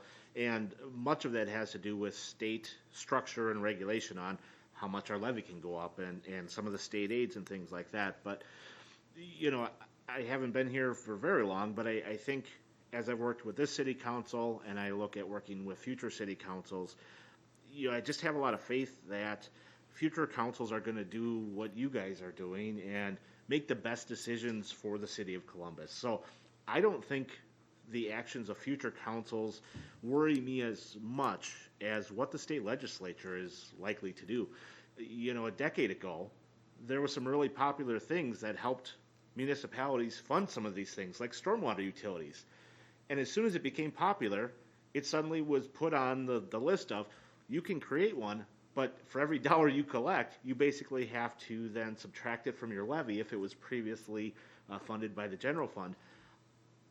We're getting into a legislative session right now.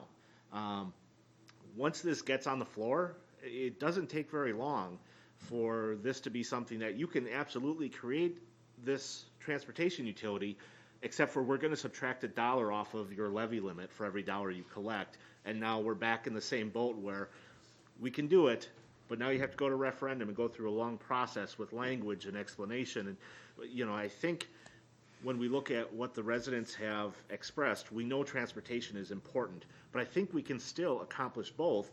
And I think just like, everyone here is making the best decision, I just think future councils are going to approach it in the same manner. And when we have needs, they're going to put the money towards them. And we can identify projects in the next 3 months and, put plans in place to get that stuff going and commit the money. You can borrow the money in the next 3 months for a project and then spend the next 4 years paying it back. Once the debt is issued, you're really locked in. They can't do much about it. They have to find the money for that debt service. So, if there's some true concerns, I think there's ways to really, again, make sure there's that enduring commitment. But I just worry that the groundwork is going to change before we know it. And what we think is we could do anytime may not be an option. Thanks, Kyle. Alder Pfeifferon?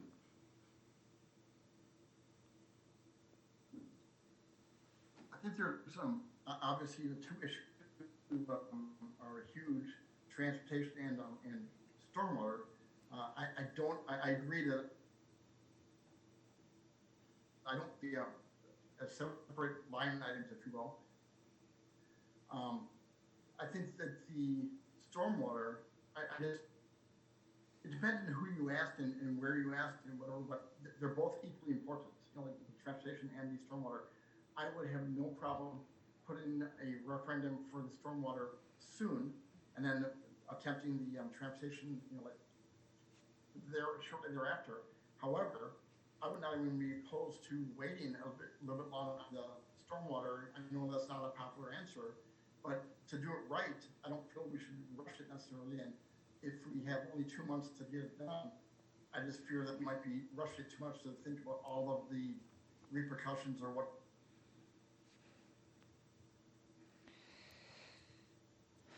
I got most of that, Paul. You were breaking up a little bit. That's okay. That's okay. Thank you.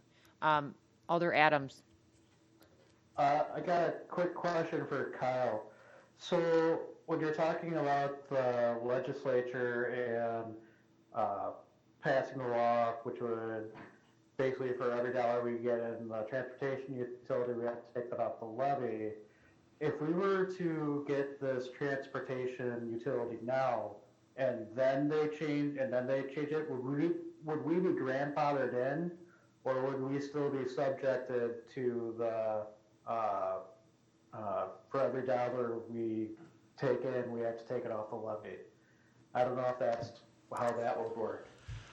It would be specific to the legislation they crafted. Oftentimes, what I see is whatever the trigger for the legislature to act.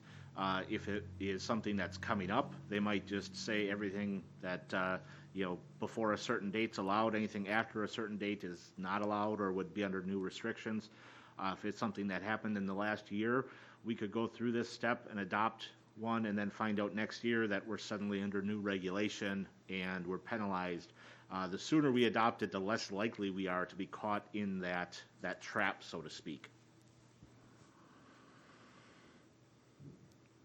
I think that's the timeline that's driving me right now, is knowing that if we look in this direction and we can act pretty quickly and start learning more about the steps needed to be taken, we're still going to have a public hearing. The public's going to have to be made aware of what we're trying to do here. I think the other part of this too is that if this opportunity is only going to exist for a short period of time, I would rather seize that opportunity. If the creation of the stormwater utility has always been there and will always be there, if it goes through a referendum, that can also be, exercised, but maybe we do a little bit more education to the public to make sure that if we take it to a referendum, it doesn't fail. Because what I'm afraid of is if it fails once, no one's going to bring it back again. They're going to say, well, that's not popular, and so then you're back to where we are right now, is finding another way to fund it without having the utility created. So I do think that there is kind of that artificial timeline in my head that's rolling around about, here's an opportunity. If you want to go this way, you can create the transportation utility later, maybe, or maybe the state's on to the local municipality and you've kind of lost that opportunity. And it wasn't something I knew about until just a few months ago. And if I had known about this earlier, would be something I would have been more interested in before we began the discussion of the stormwater utility, just knowing that it would free up funds for stormwater projects. Okay, at this point, I guess, sorry, go ahead, Mike McCabe. Oh, no, I was just gonna say, to me, it sounds like obviously I was in favor of the storm utility, still am. As a referendum, if it goes that way, that's fine, let the people speak, but it seems to me like this transportation utility is also a good deal and more of a chance of getting some of these projects on the books, and instead of maybe going to referendum, having it fail, and then we're back to ground zero.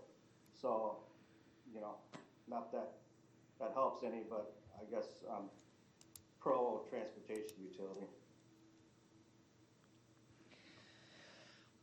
I think the concern is that, we have approximately 2 months if we want to create a stormwater utility to really get the public educated about that referendum that would need to pass. So I think, if there weren't any time obligation, I would really just say, hey, let's bring this back at this point to another cow. Let's all process this. But I think that's the challenge, is that, okay, so if we wait on that at all, then we're, also cutting into the time that we are using to educate the public about that stormwater utility that's already very limited. So I guess I have to ask individuals, I think at this point, for, what's their stance? I guess, which one do you want to do and which one do you want to do first? I think what I also wanted to do is, so we'll ask that, but before we do the two individuals who have joined us, one, Ron Curtis is here in person this evening at City Hall, and then I also have Max Chu on Zoom. Did either one of you two want to speak to this? Max, if he wants to. Sure. Max, would you like to comment at all, now that you've heard the discussion? Sure. Thank you so much for continuing to pick up this issue. I understand that basically there's uncertainty as to how voters will vote on a quick referendum. We have uncertainty as to what the legislature will do in terms of the levy rules. So neither are guarantees, and I don't think that we could bank decisionally on either going up or down. But I would say that not having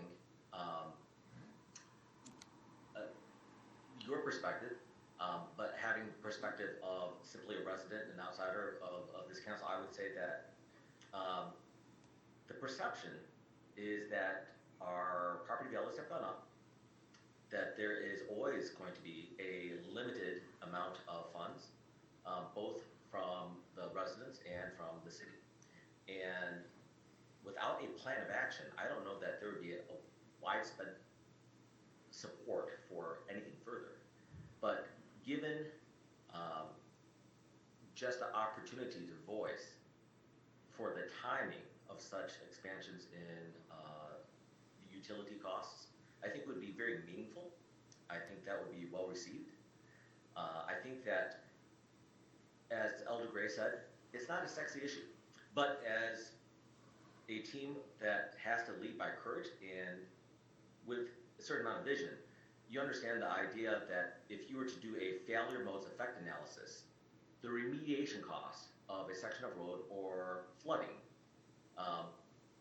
one, certainly you have a lot more roads that probably need help. However, the catastrophic amount of damage that occurs during a single flood for a number of residents can grow very, very quickly.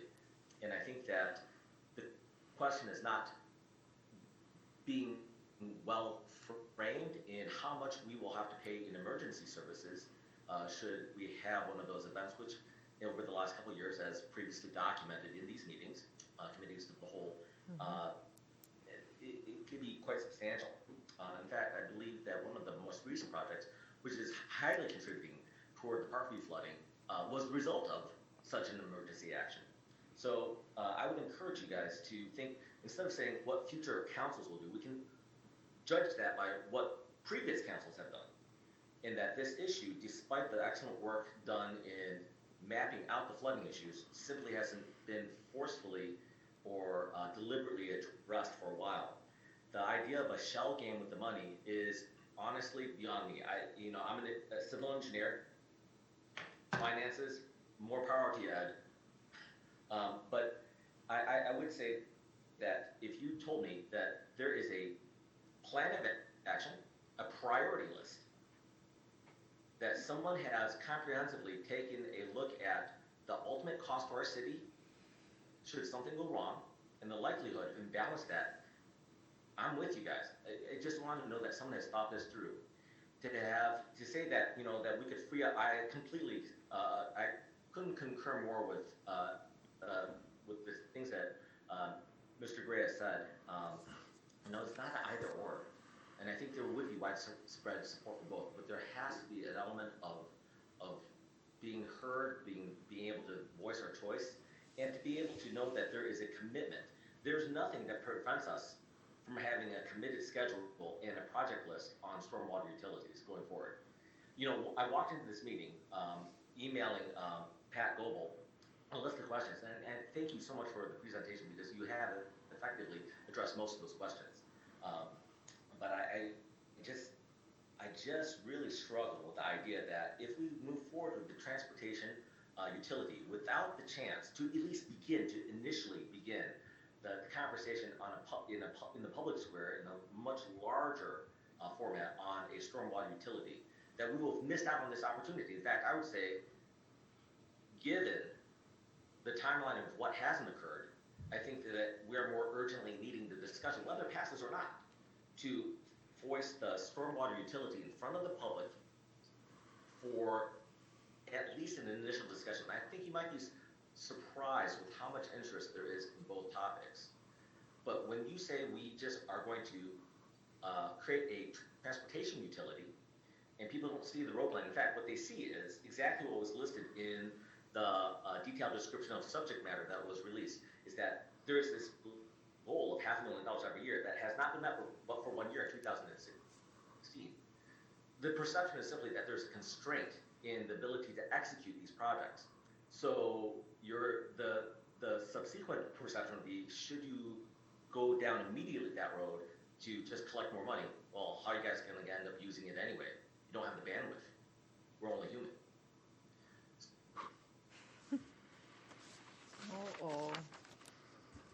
That there be a deliberate message as to how, whichever route you go, because I will say I obviously respect all of you. very grateful to be here. That there is a deliberate plan as to how we're going to protect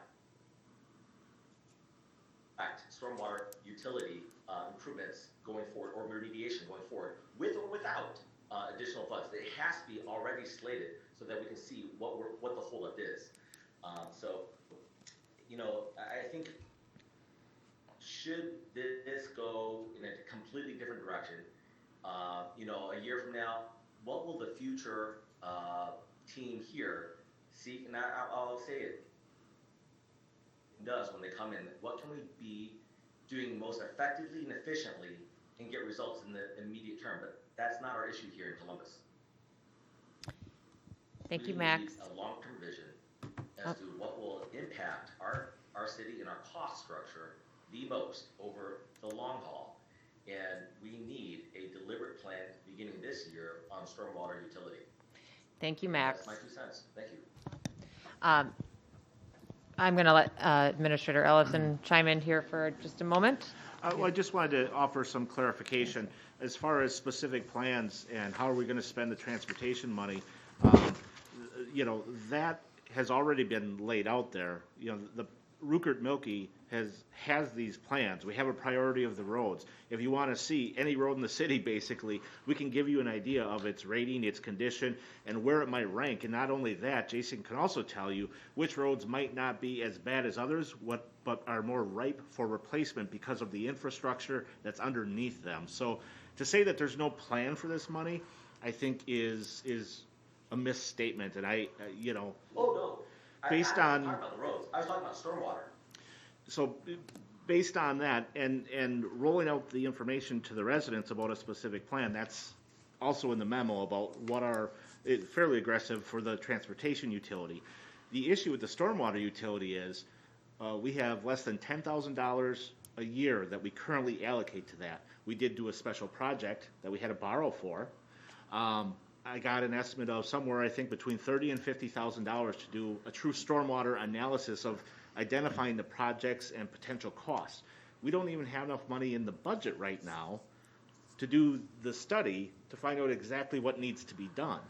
And so that's part of this circle is we know the roads, we know what we need to do, we know about what it's going to cost because many of those are very well known, they're easy to predict. And so if we, with certainty, go after the transportation problems, and we do free up the money in the general fund, we can then undertake those kind of studies that have to occur to identify what the potential projects and costs and impacts and most bang for your buck are. But if we never get to that point, if we never get out of this cycle of spending $85,000 or $95,000 on transportation and spending $10,000 on stormwater, except for borrowing for special projects, we're never going to accomplish either of them. And I think what we can accomplish here is both. But we have to have a little faith and a little trust. And we've been talking about stormwater for months. So, you know, I think we've made the commitment to making this an issue. And we've had a lot of discussions about it. So, I mean, we haven't dropped this issue. We've continued to work on it and continue to find solutions that we think are viable. So I think, you know, giving a little faith to say, if we give this leeway, we can accomplish both. I think, you know, I think it's viable. Okay. If I could, sorry, just Go chime ahead. in for Mayor one Tom. second. The other thing I wanted to add too is that I think the council's taking stormwater seriously. And the agenda item right before this is the council decided this year to invest $423,000 from the CDBG close money into stormwater projects this year. That's a huge step in the right direction. There were other projects we talked about prior to that of doing street projects with it, other things. Much So sexier. But yeah, and I said that years ago. Stormwater's not sexy. That's the problem, is that it's always competing for every other dollar during budget time or borrowing time.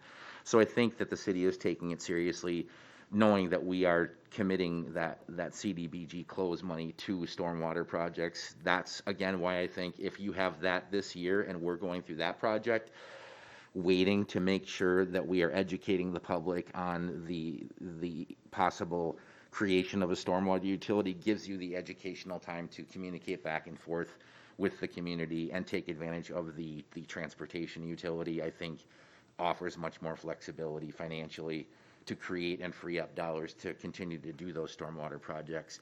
When we went through the Roadmap 2050 project, it's as simple as creating a stormwater fund and saying, this is how much we're going to have to borrow every other year or every 3 years to combine stormwater projects and to get them completed if you cannot create the utility. Okay, Ron Curtis would like to chime in here. Okay. Thank you. Thank you very much. Ron Curtis is my name. I'm here to speak on topic number 11, and there's been a lot of really great discussion so far. Like Mayor Thome, I was not aware of this prior to this agenda coming out and the information that was provided in it, and I think that information was very helpful.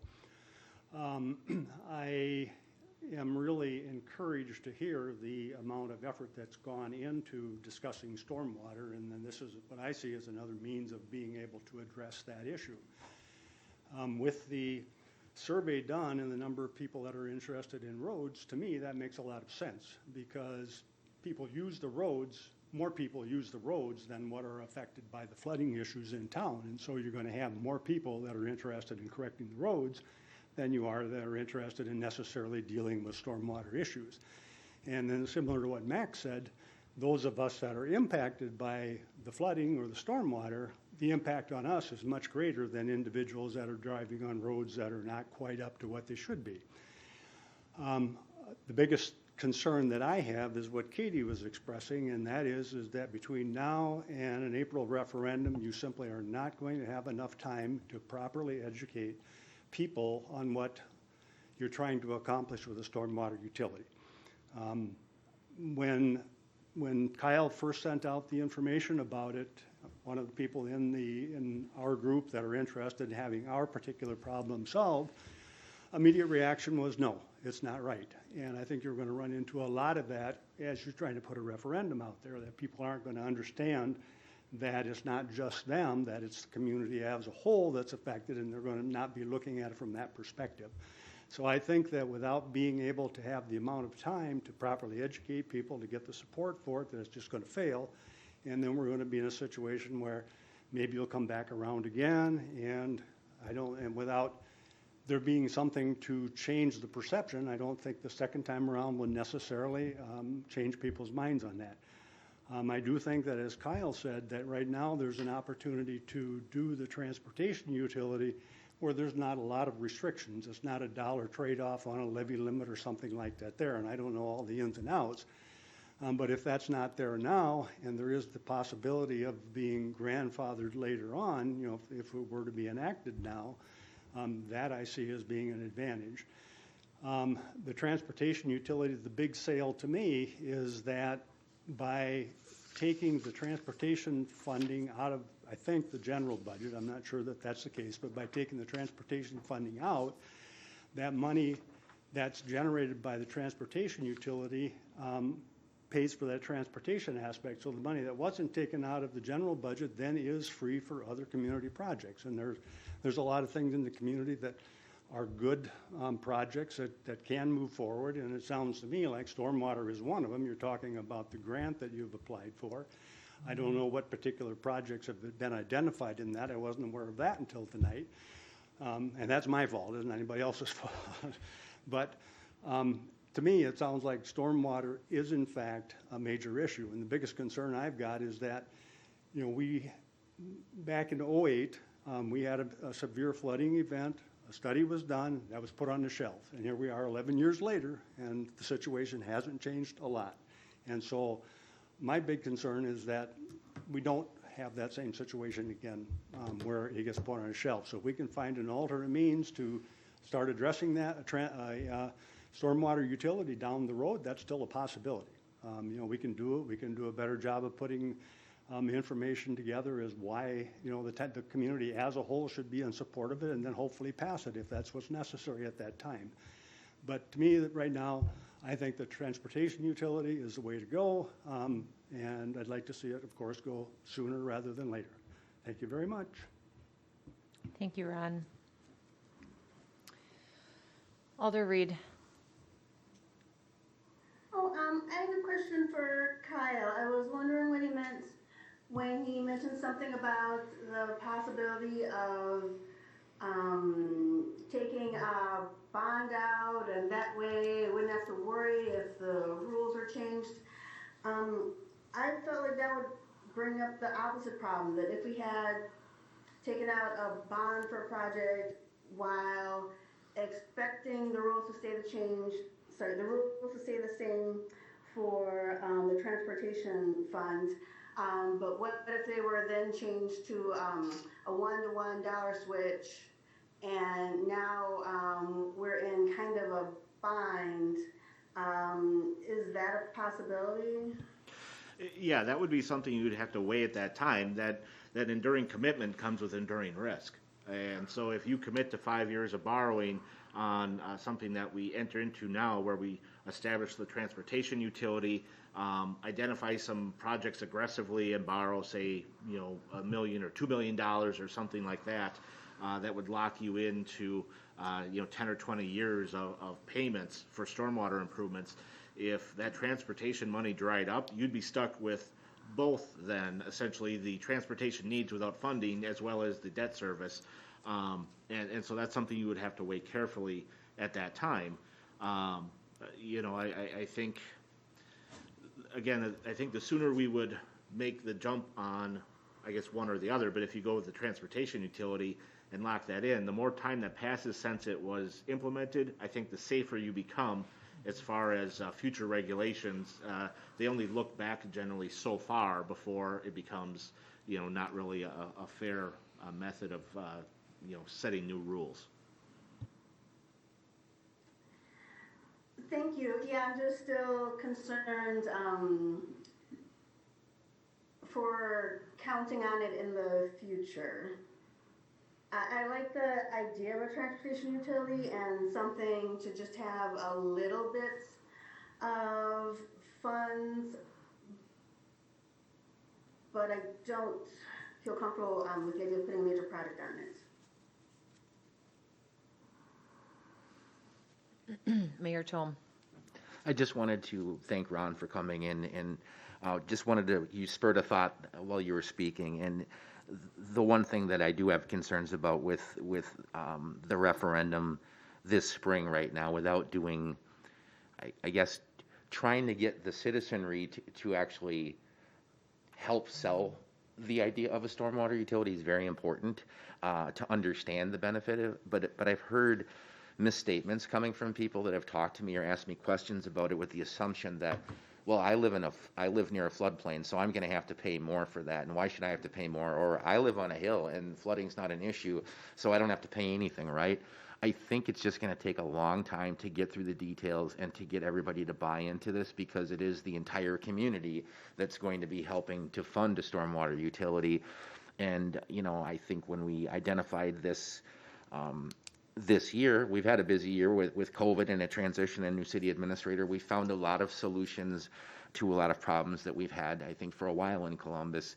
I just get apprehensive when it's like, here's the solution, and if we don't do that right now, we're never going to fix the problem. And I think when we look at something like the CDBG funding that we're spending, which is close to $500,000, I think we are addressing them, and I think times are changing, but it really does come down to putting pressure on the future city councils to make sure. You guys had a resolution you passed 3 years ago, and now all of a sudden you're not talking about stormwater anymore. It goes for the roads or investment in any other separate department, et cetera, in the city. So I think we're kind of at a place now where we realize we've got a lot of makeup work to do for what hasn't been done in the last 10 years. So, but I am just concerned that people need to understand how the utility would work to get buy-in from them to have the referendum pass. So thank you for your comments again. I'm just going to chime in again here.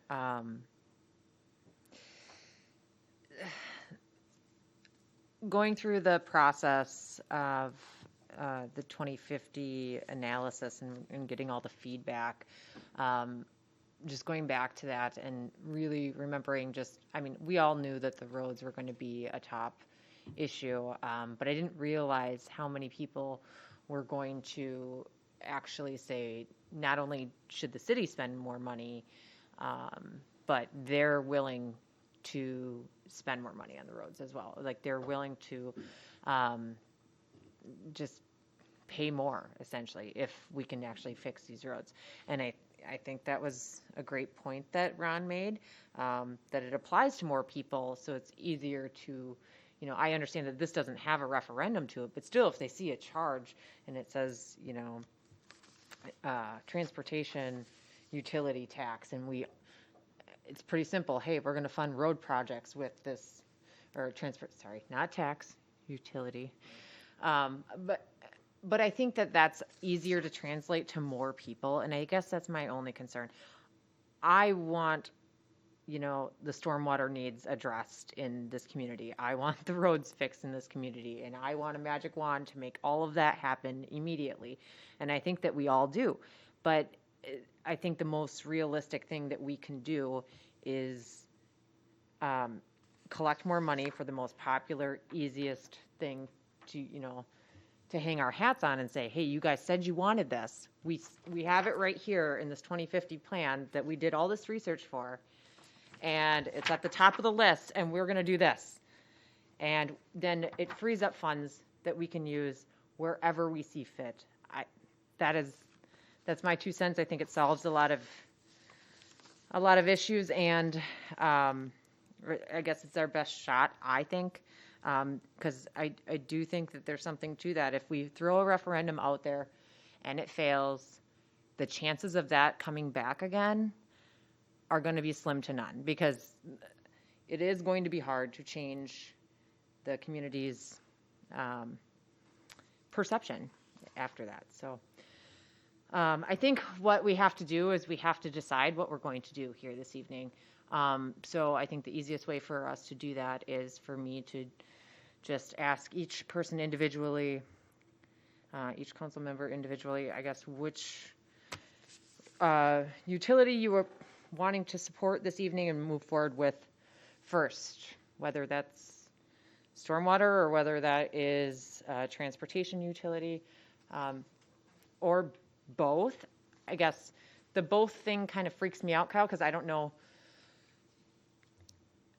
if that means we should do this, if we do the stormwater utility for April, or maybe that stormwater utility is a November referendum, or I don't know. So Yeah, and the only reason I mentioned that is I had heard that earlier on.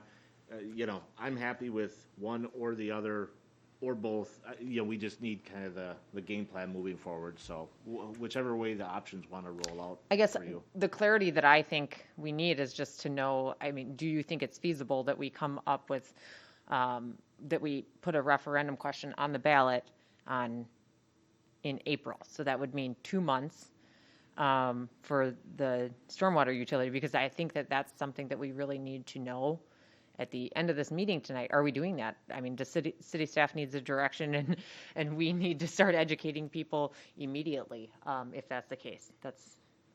We'd have to take action in 2 weeks here. Yes, we would. Yes. We'd have to take action in 2 weeks. That's also correct. We'd need the deadline, because it would have to be, yeah, okay. So I'm going to start at the top of my Zoom screen.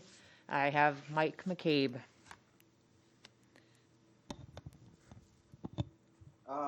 My first choice, I guess, would be the transportation utility, and second one, both. Okay. Thank you, Mike.